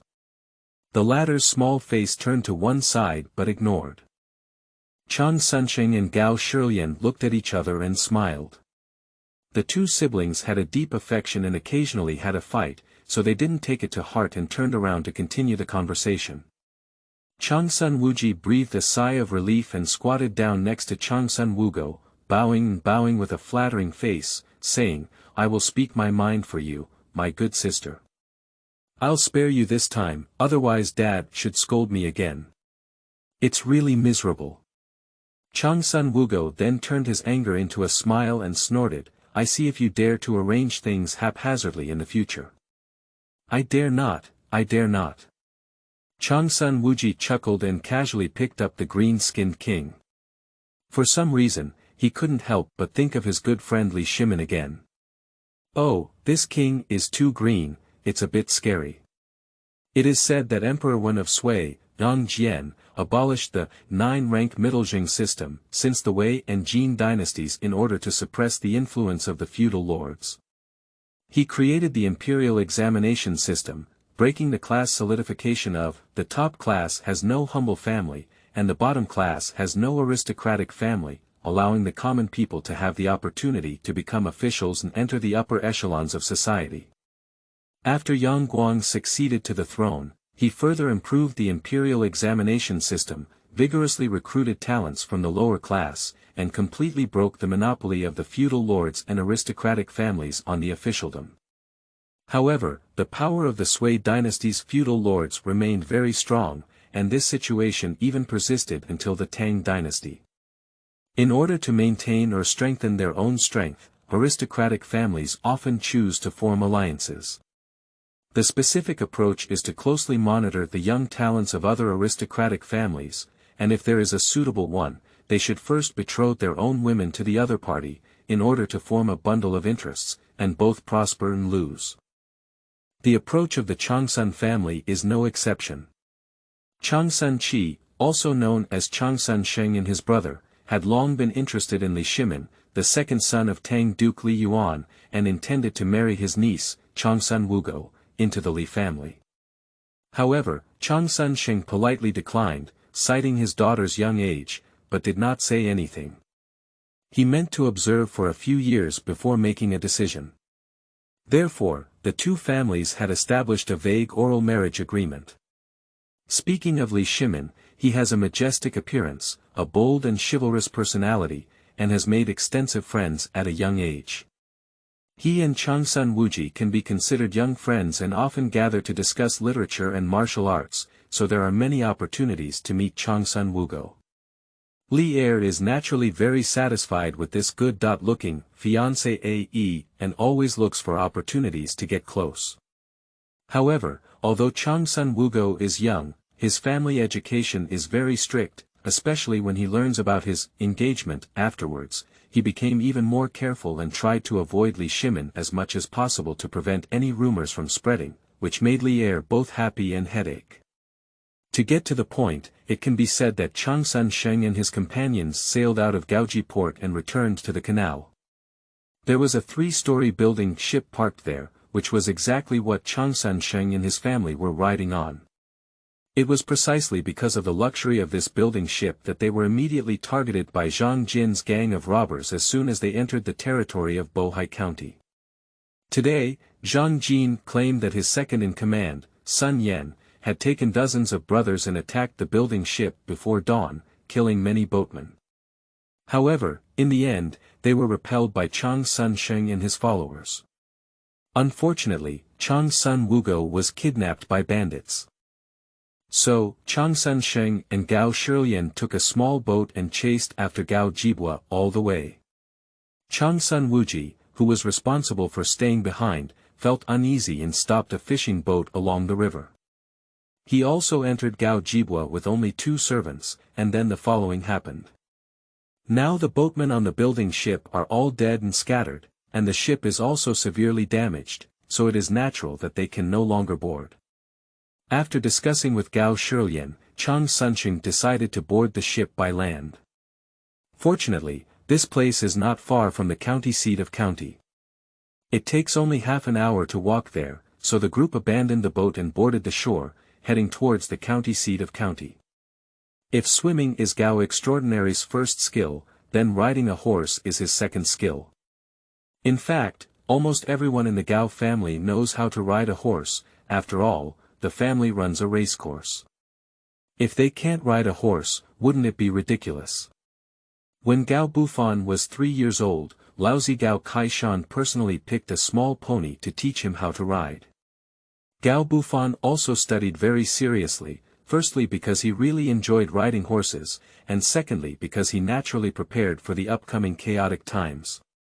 Although Gao Bufan's knowledge of history is relatively scarce, he also knows that the Sui Dynasty was a short-lived dynasty, like the powerful Great Qin Empire, which lasted for 2 years.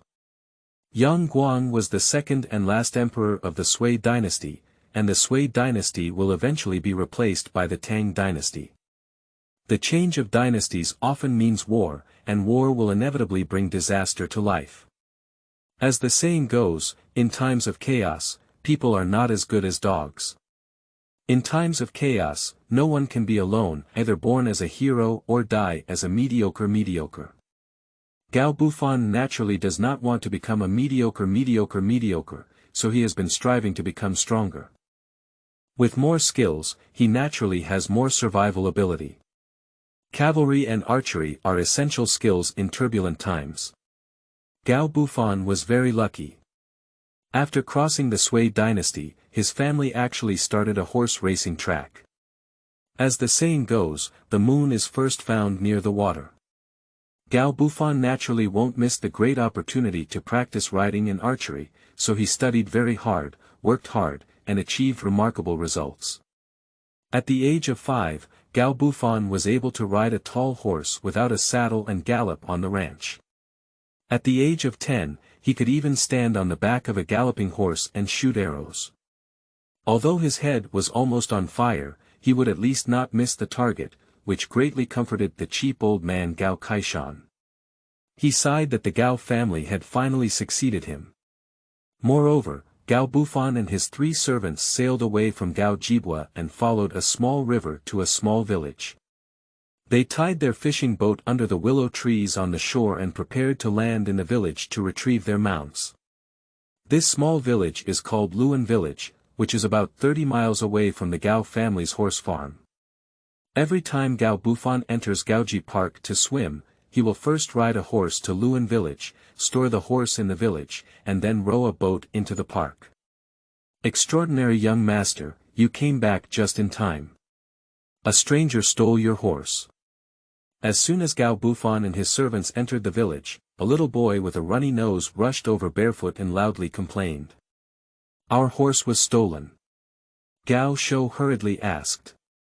The little boy sucked on the snot that flowed to his lips and shook his head, saying, No, the person has been caught and tied under a big tree outside the temple. The neighborhood chief said he will handle it when the extraordinary young master comes back. You cursed the neighbor and dared to steal our horse. If you don't defecate, you'll be considered clean. Gao Shou and Gao Ren rolled up their sleeves and ran towards the direction of the temple in a fierce manner. Since the horse had not been stolen, Gao Bufan was not in a hurry. He took out 2 wild water chestnuts from his pocket and handed them to the little boy, who happily took them and started peeling them without any hesitation. Gao Bufan often comes to Luan Village, never empty-handed. He always brings some novel things or snacks to distribute to everyone. In addition, Gao Bufan has invented many innovative fishing tools, and the villagers have indeed increased their catch after using them. In addition, Gao Bufan has a good temper, is easygoing, and does not put on airs, so he is very popular among the villagers, especially the children in the village. End of this chapter. Chapter 7. Competition. You are listening at novelfull.audio. Chapter 7 Competition. The little boy with a runny nose is named Han Xiaoyun. His father, Han Mansang, is a skilled hunter in the village. He is honest and straightforward, and 3 sticks cannot produce a dull fart. However, this guy doesn't know how lucky he has been for several lifetimes. He actually married a wife who looks like a flower and gave birth to a pair of children. Unfortunately, his daughter was abducted when she was 3 years old, and her whereabouts are still unknown. Otherwise, this family with both children would definitely be very happy.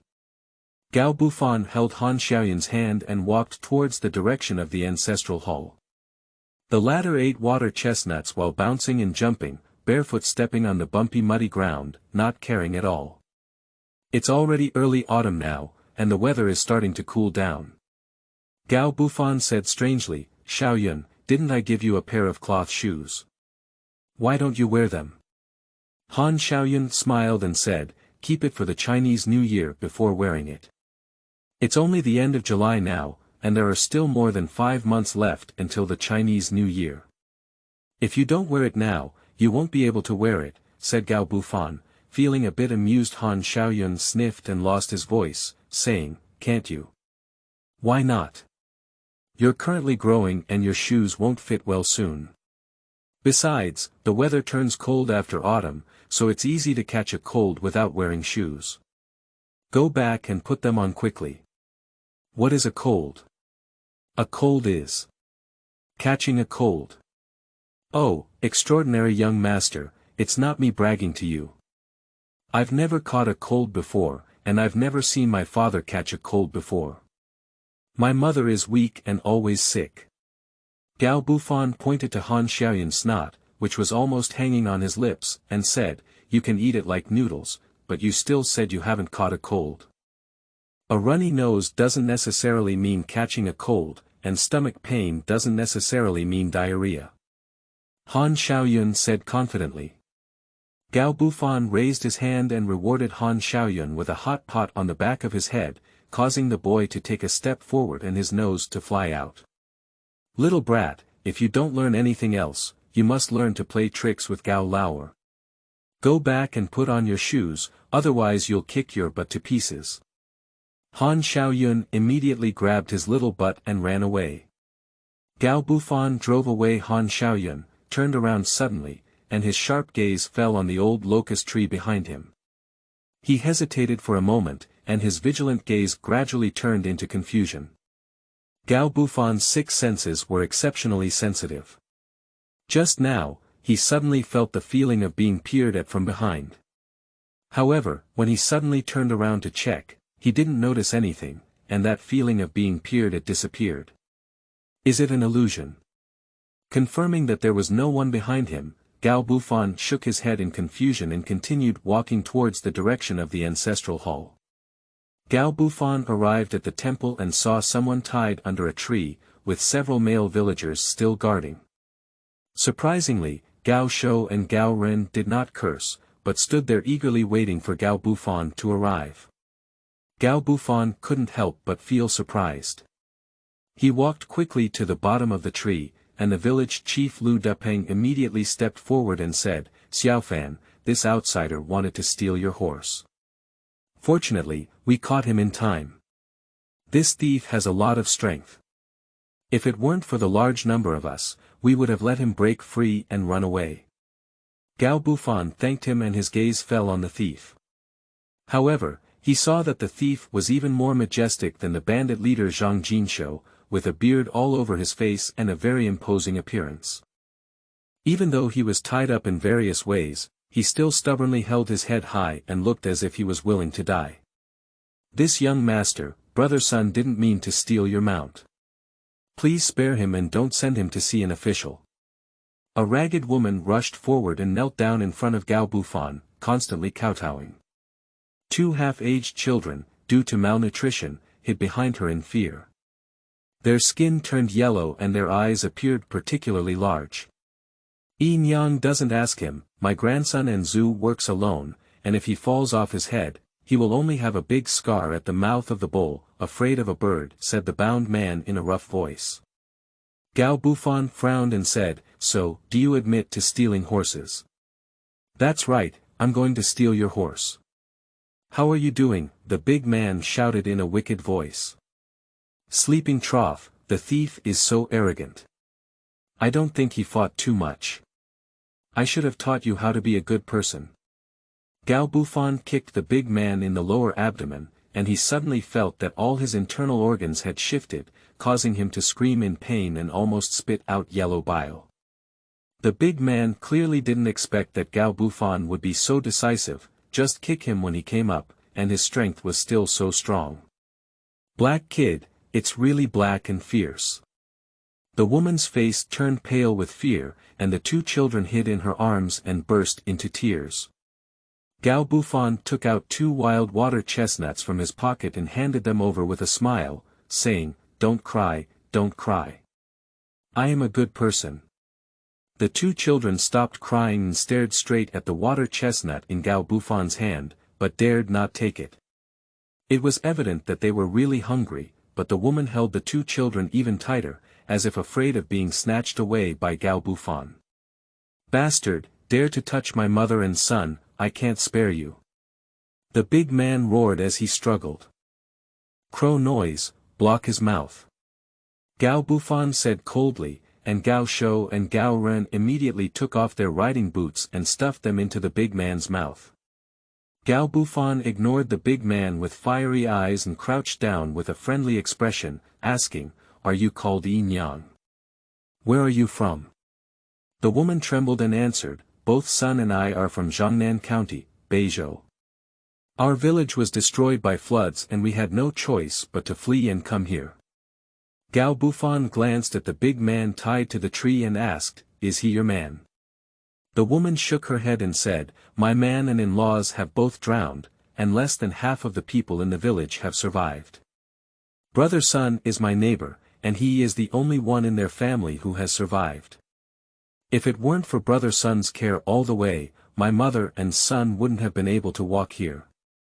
With tears streaming down their faces, the two children wiped away their tears. Gao Bufan couldn't help but be moved by the horror. In his previous life, he was a professional soldier and participated in multiple rescue and disaster relief efforts. The most unforgettable one was the May 12 earthquake. The tragic scene after this disaster is still vividly remembered, and he witnessed the scenes of life and death in the human world with his own eyes. He and his comrades were all in tears. Gao Bufan silently handed the 2 wild water chestnuts into the child's hand and waved, saying, Uncle Lu, let him go. I won't investigate this matter.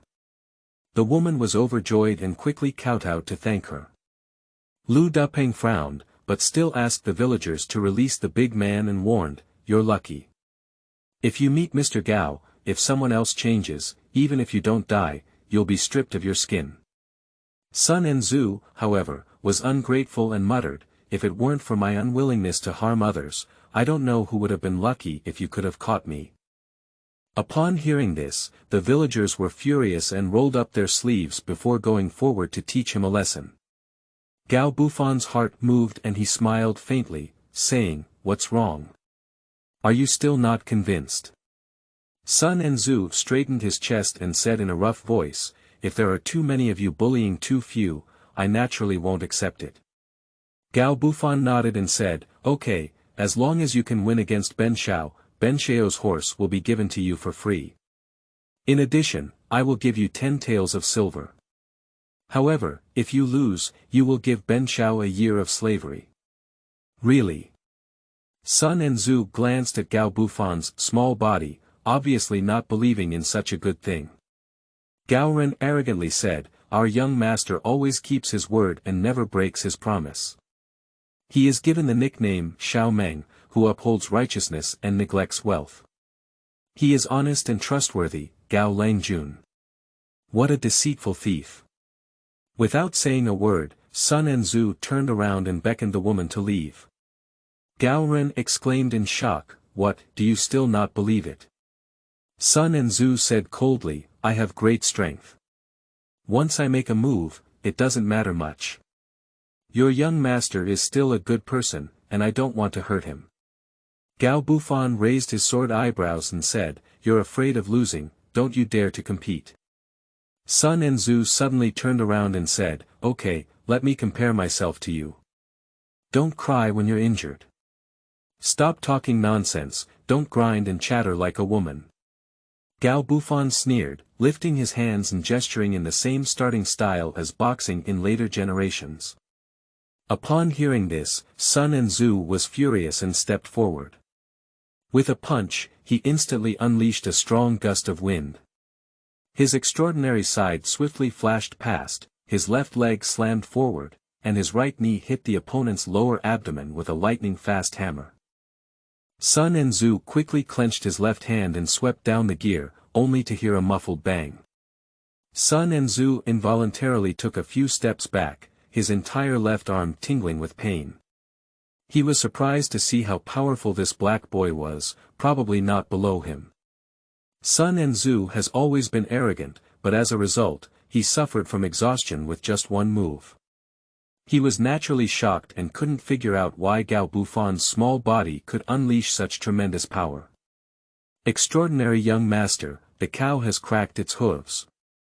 Gao Shou and Gao Ren applauded excitedly, and the villagers cheered and cheered one after another. Gao Bufan shook his slightly numb right leg and was secretly surprised. It seemed like he had the upper hand, but in fact, his lower limb had an advantage over his upper limb. Therefore, in terms of strength alone, Sun Enzu was not weaker than him. "Come again." Sun Enzu shouted fiercely and rushed forward, deceiving himself. Gao Bufan dared not neglect and was fully focused on the battle. The two of them fought back and forth for more than 10 rounds, but the outcome was still tied.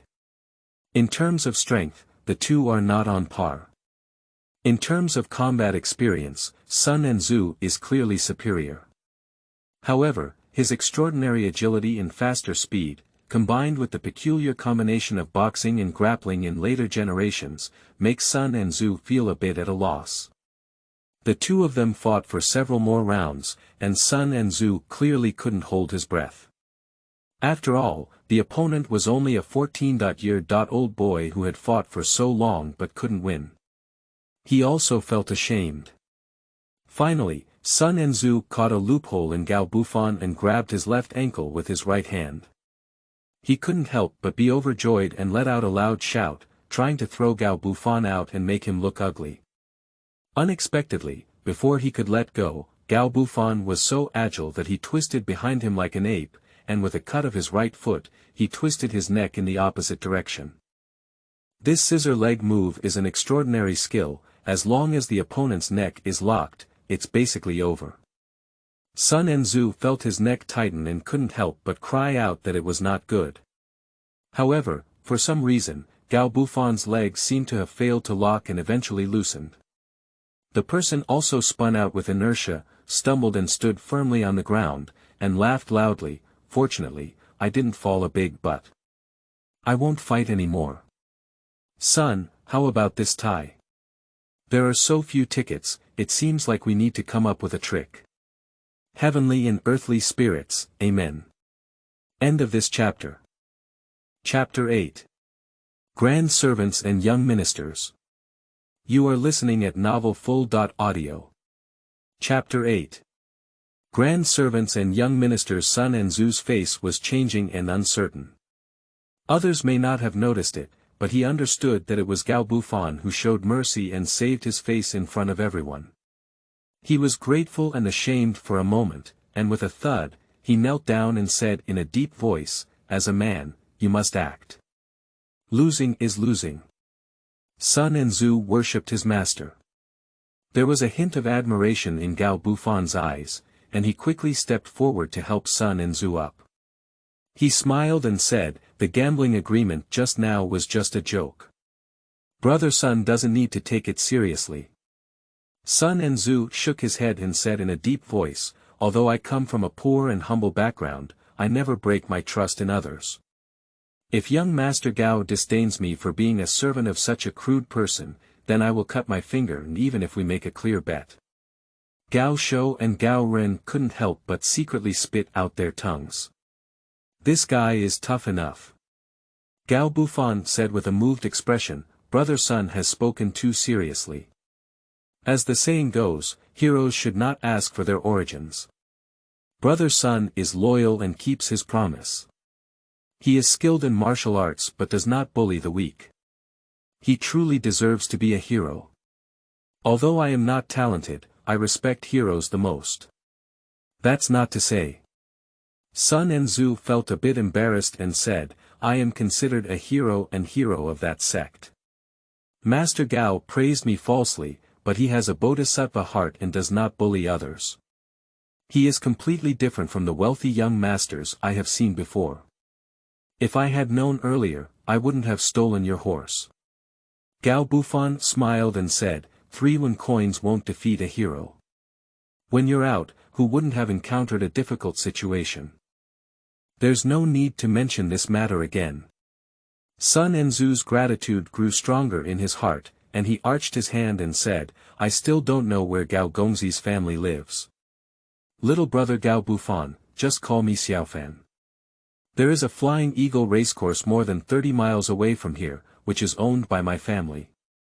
Sun and Zhu arched his hand and said in a rough voice, "Okay, when I send Yin Yang and her son to settle with her relatives, I will rush to the Flying Eagle racecourse to serve Prince Gao.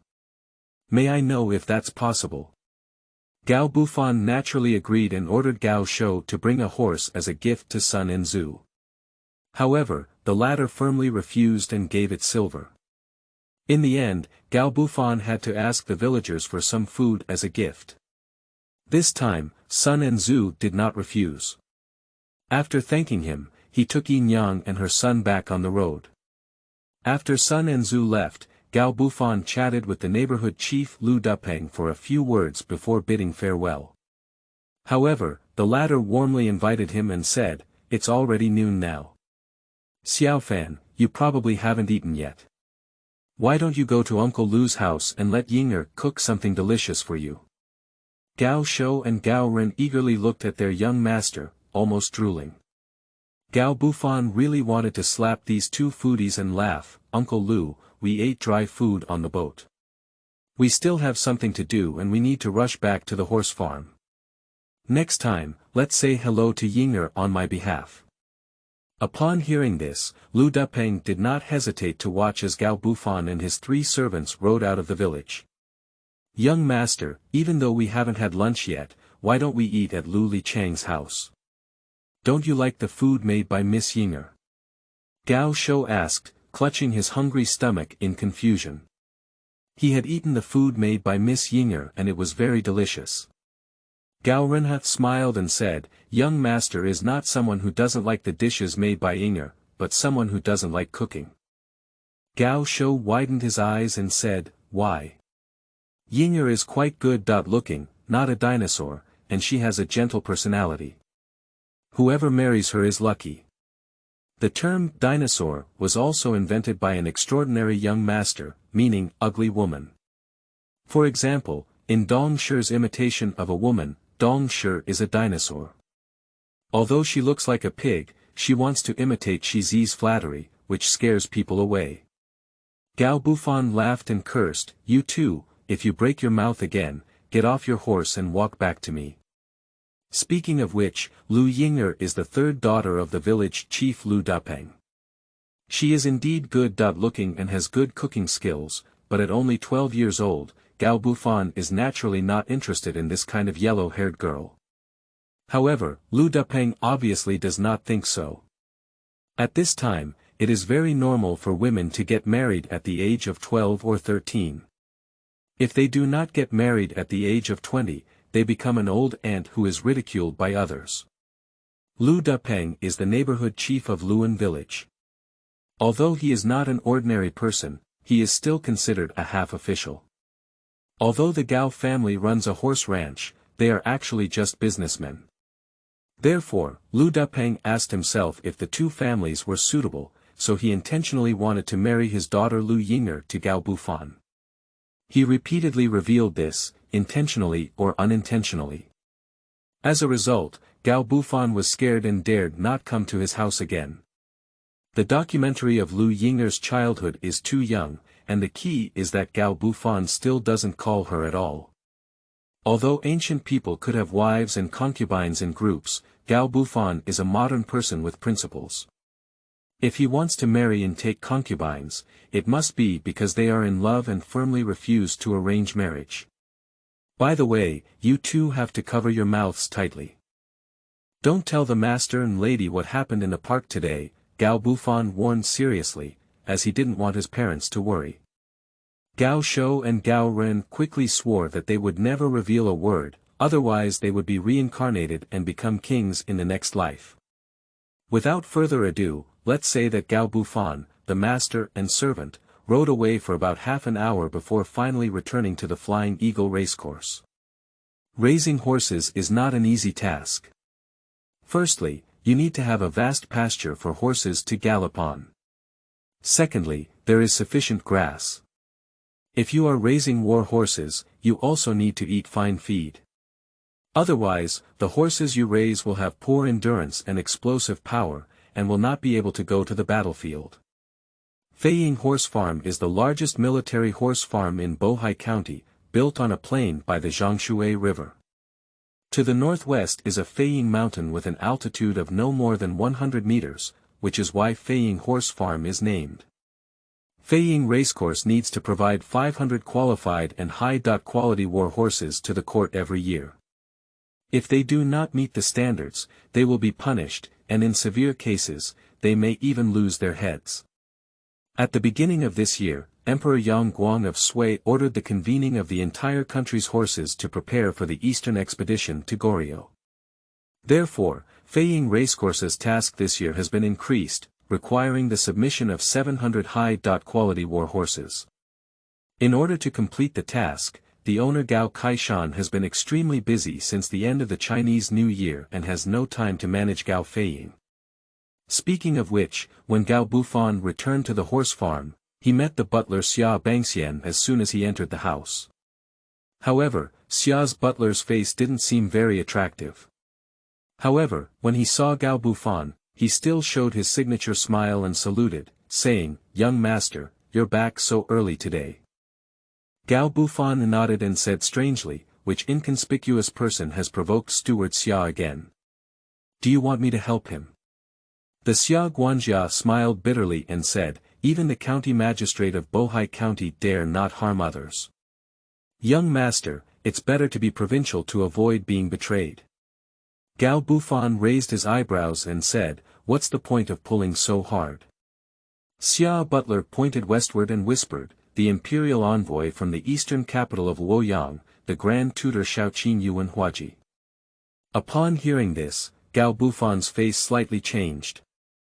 Although he was not very familiar with the official system of the Sui Dynasty, he was still aware of the Taipu Temple due to the fact that his family owned a horse farm. This was the central institution responsible for managing horse affairs throughout the country, and the Taipu Temple Shaoqing was the second in command, ranking fourth in rank. The current Taipu Temple Shaoqing was named Yuan Huaji. This Yuan Huaji has a great background, and his father Yuan Shu is the core figure of the Yuan clique. He is currently the left guard general and is conferred the title of Duke of Su.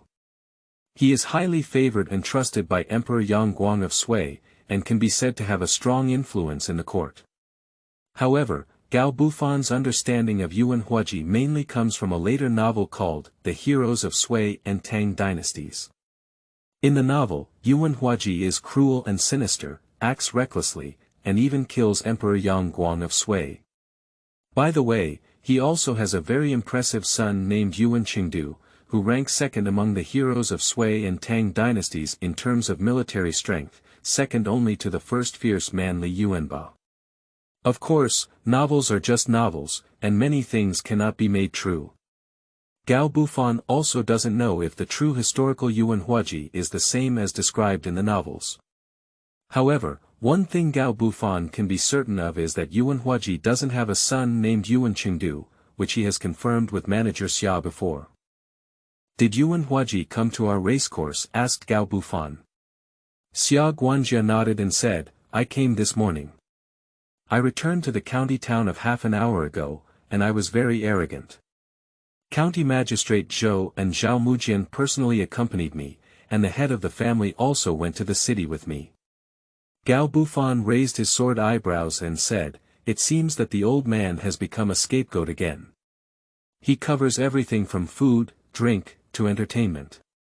He asked, why did Yuan Huaji come to our ranch?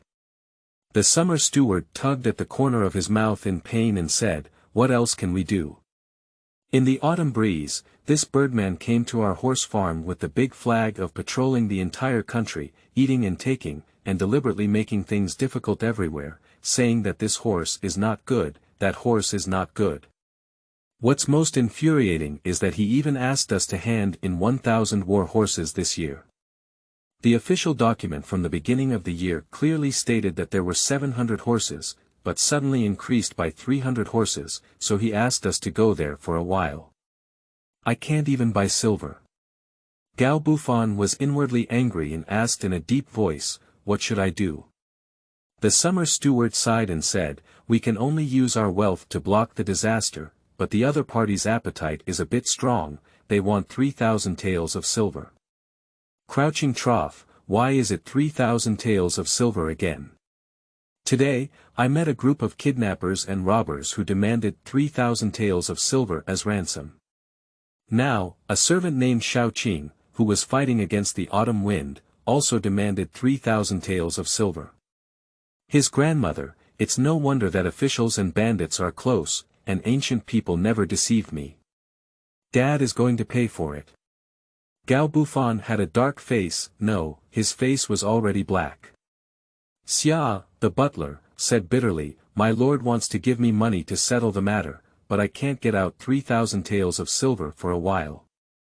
Now it depends on whether the county magistrate Zhou and the supervisor Zhao can come forward and plead for a partial reduction. Upon hearing this, Gao Bufan was both angry and aggrieved, secretly clenching his fists. Now he finally realized that even if he made a lot of money in business, without strength and support, he would only be a piece of fat on the cutting board of the powerful, unable to escape the fate of being slaughtered by others. End of this chapter. Chapter 9. Compassionate Mother. You are listening at novelfull.audio. Chapter 9. Compassionate Mother. Gao Bufan returned to his small courtyard in a sullen mood, took off his clothes and took a cold shower on the well platform. As there were no maids to serve here, he didn't have that much concern. The reason why there were no maids was not that he couldn't afford them, but rather that he demanded something from himself. Since the age of 6, he no longer needed maids to serve him, because he felt that eating, drinking, and urinating were all under his watchful eye, and it was too uncomfortable. Therefore, he decided to do whatever he wanted to eat and eat by himself. At first, the old lady Chen was not at ease. After all, her precious son was only 6 years old and there was no one around to serve him. Therefore, she forcibly transferred 2 maidservants to serve him. However, as soon as she entered the yard, she was driven away by Gao Bufan. After repeated attempts, her parents had no choice but to let him go. Fortunately, although Gao Bufan is young, he has shown extremely strong self-care ability. He has lived alone for most of the month without any problems, nor has he fallen ill or caught a cold. He goes to bed and wakes up early every day, reads and writes, practices riding, archery, and swimming. His daily routine is even more regular than that of adults, which amazed the whole family. Seeing his son so self-sufficient at a young age, Gao Kaishan and his wife were both surprised and pleased, and completely reassured that he was living alone. They no longer sent maids to serve him, but only let Gao Shou and Gao Ren serve as attendants. After taking a shower, Gao Bufan changed into a clean Hu suit. He didn't like wearing a long shirt with wide robes and large sleeves because it was too troublesome. The Hu suit was just fine and wouldn't hinder horseback riding and archery. After finishing his grooming and dressing, Gao Bufan went to greet his mother Chen with great energy. As soon as he walked to the corridor in the backyard, he met Ming Cui, a close maid who was serving his mother. The maid was still holding a delicate wooden box in her arms. At a glance, Gao Bufan recognized it as his mother's jewelry box and couldn't help but move his heart. He jumped out and stopped her, shouting, "Stop!" Ming Cui was startled, and when she saw the person blocking her way, she patted her bulging chest and angrily said, "Young master, you're too bad. You scared my servant a lot." Ming Cui is 2 years older than Gao Bufan, and her appearance and figure are the most outstanding among the maids. She is also clever in her work. Chen Shi was supposed to send Ming Cui to serve Gao Bufan, but when she grew up and became a maid, she was kicked out by Gao Bufan as soon as she entered the yard. In the end, Chen Shi had to leave Ming Cui to serve her. Over the years, this maid has become more and more agile, with a steady and considerate mind, and has become an indispensable right-hand man for Chen Shi.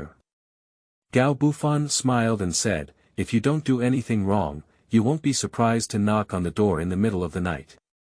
"Did you do something wrong?" You're doing something wrong." Ming Cui instinctively protected the jewelry box in her arms with her sleeves. Gao Bufan mocked and said, "No need to cover it up. I'm not blind at all. Why did you take out your mother's jewelry? Did you just steal it from me?" Ming Cui's pretty face turned red, her eyes wide open, as if she had been greatly insulted. Seeing this, Gao Bufan knew that the joke was too big and quickly bowed and arched, saying, "It was just a joke. Sister Ming Cui, don't be angry. Shemi tofu, it's a sin." Ming Cui suppressed her pretty face for 3 seconds, but ultimately couldn't hold it back. She burst out laughing and said angrily, "Young master will cause trouble. What's scary about rice and tofu, making a mess? If Madam hears that you are disrespectful to Buddha, will she spare you?" Speaking of which, at the age of 30, Chen had not yet given birth to a son and a half daughters. Later, she went to Yongfu Temple to pray to the gods and worship the Buddha, and also worship the goddess of mercy at home. This gave birth to Gao Bufan, a single seedling. Afterwards, she became even more devout in worshipping the Buddha, reciting scriptures 100 times in front of him every morning and evening. "How could my mother know, unless someone makes a small report?" Gao Bufan smiled and said, "However, how could a beautiful, kind, gentle, and lovely woman like Sister Ming Cui make such a report?" Ming Cui felt happy in her heart, but she didn't hesitate to say, "It's no use trying to please me. I'm the loyal servant of Madam. If Madam asks me anything, I won't bear to keep it a secret." Gao Bufan gave a thumbs up and said solemnly, "Sister Ming Cui is really the model of Gao Shou and Gao Ren, these 2 hard-working men. I would have urged them to learn from you. By the way, my mother asked you to take these jewelry and do something serious." Speaking of the matter, Ming Cui's pretty face suddenly dimmed and she said with a hint of anger, "Isn't that by Ma Wen Yuan Huaji who came to our horse farm today to catch the autumn breeze? He asked for 3,000 taels, which is really annoying." Gao Bufan couldn't help but burst into laughter. He once told the story of Journey to the West to the servants of the Gao family, so everyone knows that Bai Mawen was the horse official responsible for raising horses for the Jade Emperor. Isn't the young minister of Taipu Temple a horse official? However, Yuan Huaji and this horse official are not some kind of sesame mung bean official, ranking from the 4th rank. Moreover, there is an old man who has power over the country. If he really wants to kill the Gao family, it will be as easy as killing a group of ants. Our family has been extorted by corrupt officials. Young master, are you still laughing? Ming Cui said angrily. Gao Bufan spread his hands and said, "Can you not laugh when you say this sentence to Bai Ma Wen?" Ming Cui burst into laughter upon hearing this, but immediately put on a pretty face and said resentfully, Yuan Huaji is even more lawless than the stinky monkey mentioned by the young master. In order to raise these 3,000 taels of silver, Madam plans to sell these jewelry. Gao Bufan's heart thumped for a moment. He had just vaguely anticipated this possibility, but to his surprise, he frowned and said, Mingsue, our family is so poor that we can't even take out 3,000 taels of silver. Mingsue sighed and said, that's not the case. It's just that the court has requested an increase of 200 war horses this year, which is not a small amount. It has increased by 20% compared to before. Expanding the horse farm and stables, increasing manpower, and purchasing bean feed all require money. The master has invested most of his family's money in it. Now that the horses have not been sold yet, he really can't get 3,000 taels of silver for a while. In fact, although 3,000 taels of silver may not sound like a lot, it is actually a huge sum of money. An ordinary family of 5 only spends 50 or 60 taels per year, which is enough for them to use for 50 or 60 years. In other words, the vast majority of ordinary people cannot save 100 taels of silver in their lifetime. Although the Gao family runs a horse ranch, their horses are exclusively for the court, so it is impossible for them to make you a huge profit. Sometimes, they can only break even. What they truly earn is the remaining horses after completing the quota. Therefore, the Gao family's annual profit is only a few hundred taels. After deducting various household expenses, it would be good to have 500 taels of silver left. Therefore, for the Gao family, it is not easy to spend 3,000 taels of silver at once. After pondering for a moment, Gao Bufan suddenly reached out and snatched the jewelry box from Mingsue's arms, heading straight towards the backyard. The latter exclaimed in surprise, young master, what are you doing? Madam asked the maid to take it to Manager Xia for sale. These jewelry are all her mother's dowry and gifts that her father usually gives her, they must not be sold. Gao Bufan said firmly. What else can we do?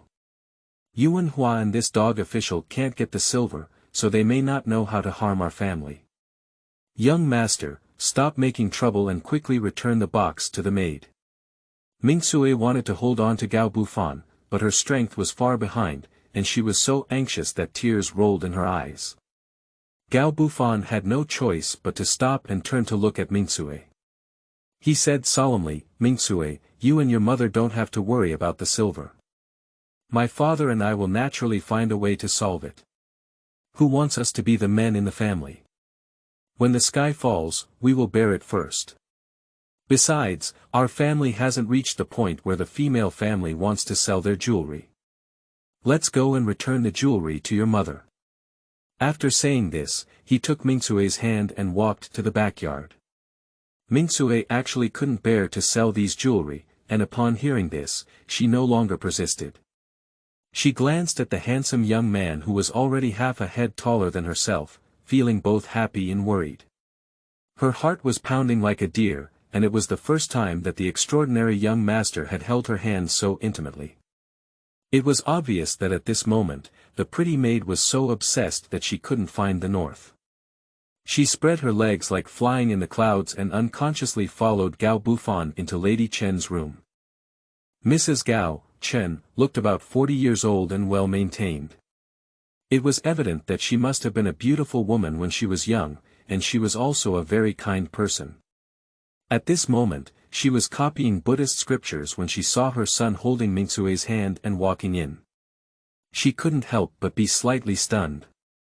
My child, please give my mother my regards. As soon as Gao Bufan entered the room, he let go of Mingsue's hand and bowed in salute. Chen glanced at the shy Mingsue and couldn't help but wonder, could it be that my precious son suddenly became enlightened? With a smile, he said, where did you go today, monkey? You just came back. Have you eaten yet?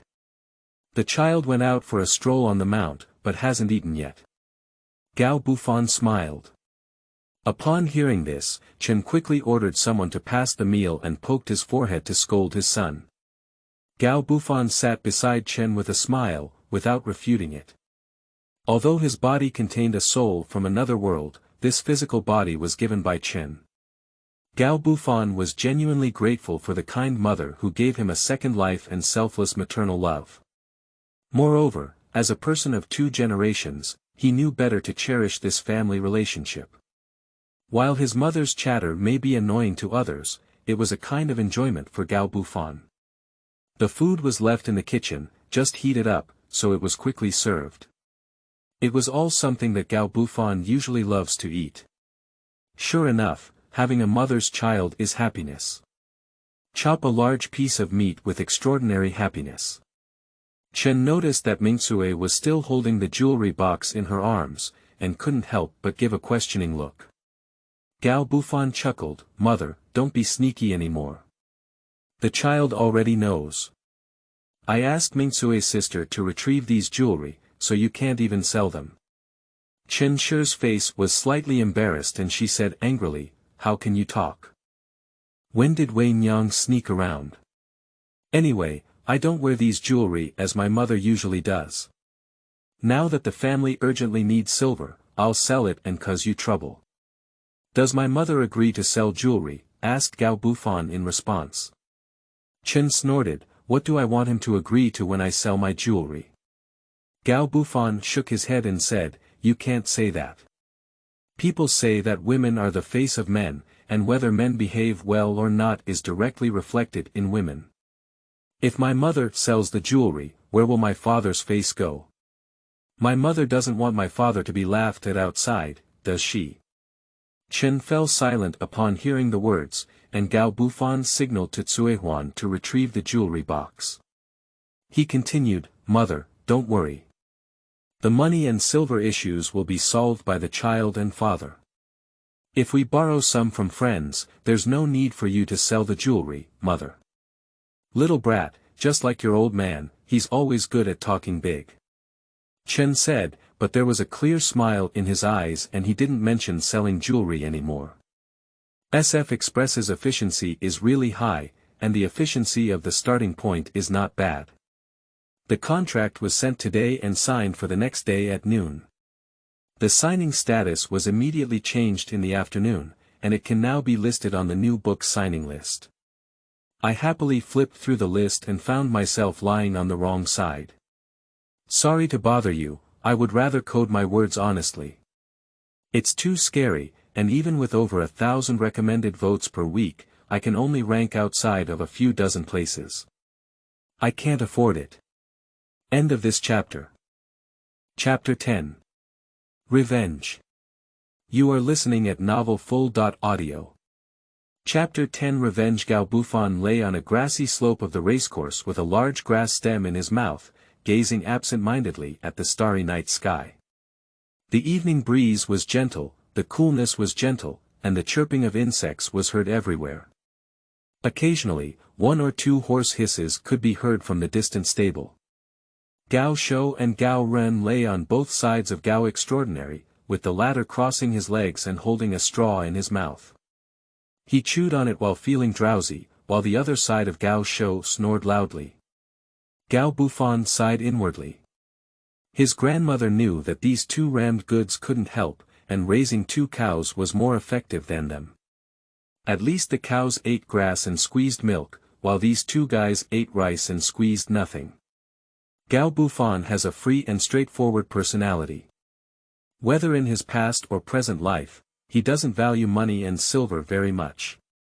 In addition, since crossing over to the Sui Dynasty, although his family is far from wealthy, he can still be considered wealthy. At least he doesn't have to worry about money and silver, so he never thought about using his advantage as a traveler to make money. At this moment, the family needed silver as an emergency, and they woke up to pray for it urgently. However, the tall young master searched his heart and couldn't come up with an idea to quickly earn 3,000 taels of silver. Not to mention 3,000 taels, even 300 taels is impossible unless he goes to steal or rob. As the saying goes, 3 stinky cobblers can surpass 1 zhuge liang. So Gao Bufan, with the idea of being a dead horse and a living horse doctor, brought Gao Shou and Gao Ren together to find a solution.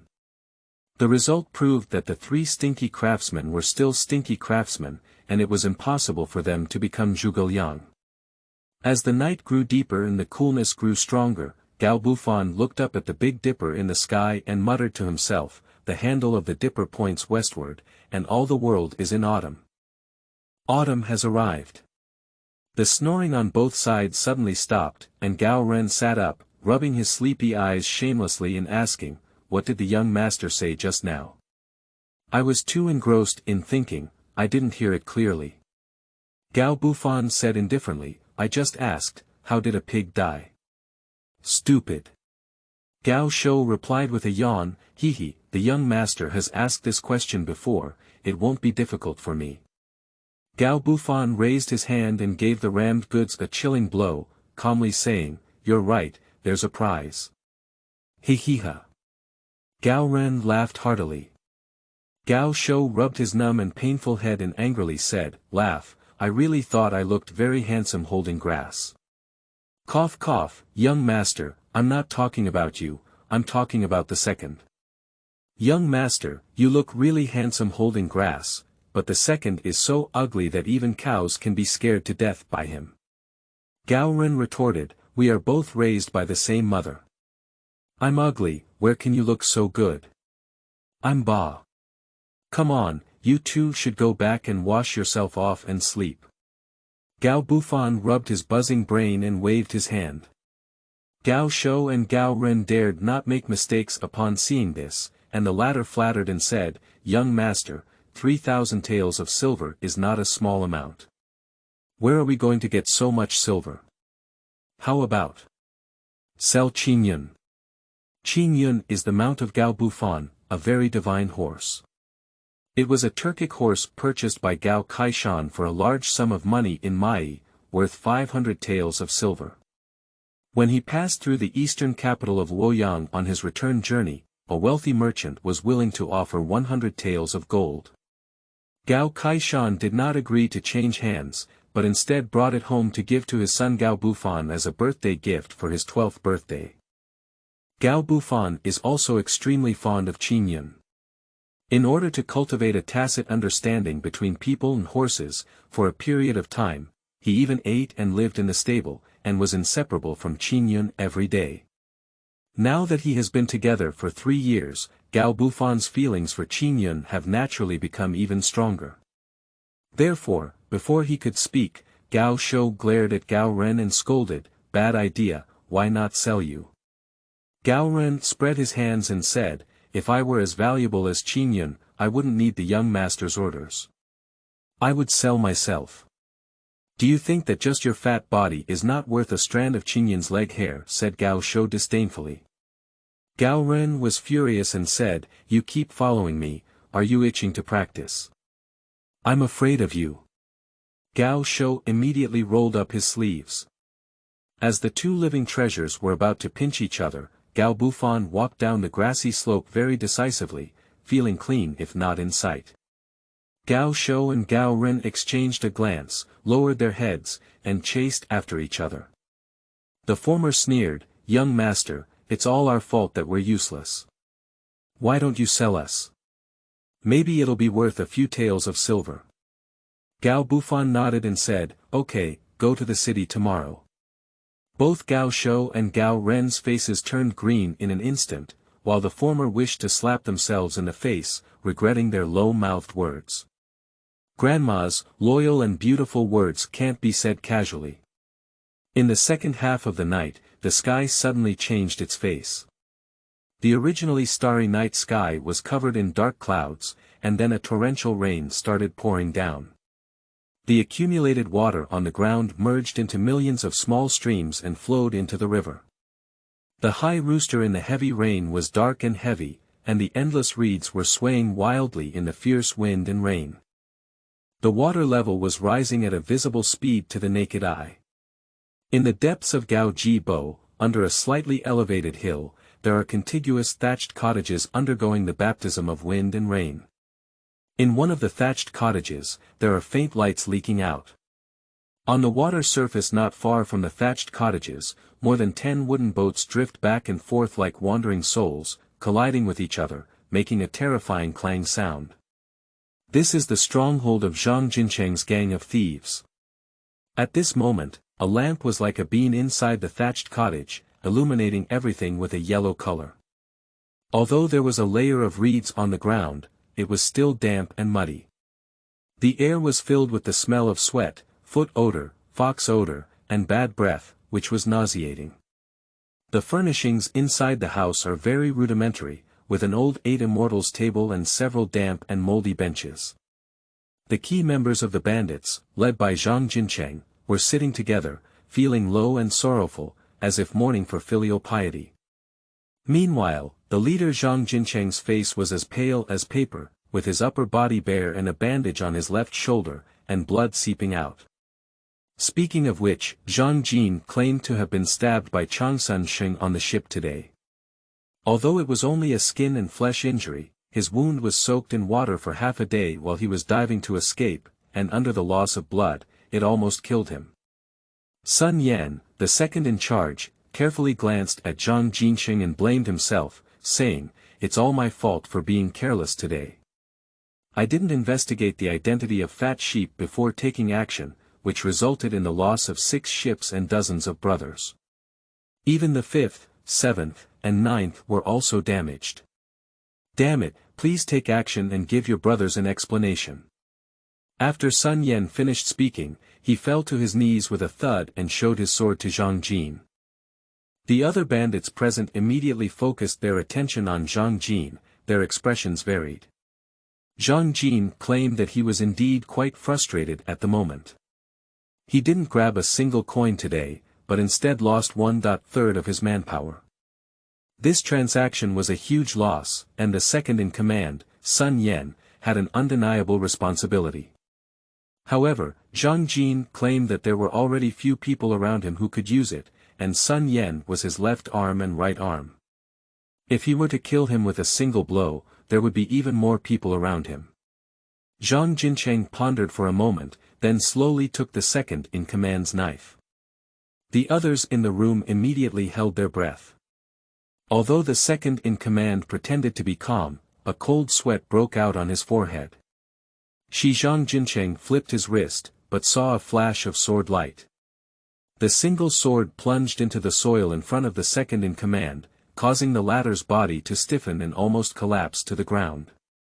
Everyone else in the room breathed a sigh of relief, except for a hint of disappointment in the eyes of the third in command, Wei Sheng. Zhang Jincheng reached out and helped the second in charge up, comforting him with a friendly expression. "Sun Xiandi, get up quickly. The people below are not doing well. Why do you blame yourself for everything? Besides, if someone makes a mistake, who can guarantee that they will never make a mistake?" He scanned the other people in the room with bright eyes, and Wei Sheng, the third in charge, lowered his head coldly. Sun Yan couldn't help but shed tears of gratitude, and the bandits also praised the benevolence, righteousness, and wisdom of the great leader. Zhang Jin was naturally extremely satisfied with the situation. The reason why he became the leader of the bandits was not only because of his strong martial arts skills, but also because he was good at winning people's hearts. "Master, if it weren't for that black boy meddling today, we wouldn't have been defeated. Old Wu also died in his hands. This revenge must be avenged," Third Master Wei Sheng said in a deep voice. As soon as these words were spoken, the bandits immediately joined forces and expressed their desire to seek revenge. Zhang Jin said in a cold voice, "This revenge is naturally to be avenged. Second, I will send someone out tomorrow to inquire about the origin of that black boy. I must investigate his whole family in order to dispel the hatred in my heart." Sun Yan immediately gritted his teeth and said, "Don't worry, big boss. Even if I dig 3 feet deep, I will dig out that black boy and avenge old Wu and his companions." Zhang Jin nodded and said, "That kid has a local accent and 2 servants dressed as attendants around him. He probably comes from a good family, so it shouldn't be difficult to find them. Let's first go through the wealthy households in Zhongnan County." Sun Yan, the second in command, quickly said that although the eldest in command had forgiven his mistake, with so many brothers killed this time, it was difficult to guarantee that no one would secretly hate him. Therefore, it would be even better if the hatred could be transferred to that meddling black boy. Moreover, the black boy's family seems to be very well off. As long as he is dug out and slaughtered, not only can his brothers dispel their resentment, but they can also harvest a considerable amount of wealth. Why not do such a good thing? Fortunately, the new book list for calendar categories is not that abnormal. Now it ranks 13th, seeking votes and collections. Today, I will strive to make it to the top 10 and show my face. Book enthusiasts with tickets will support me, and I will also click Add to Bookshelf. Thank you.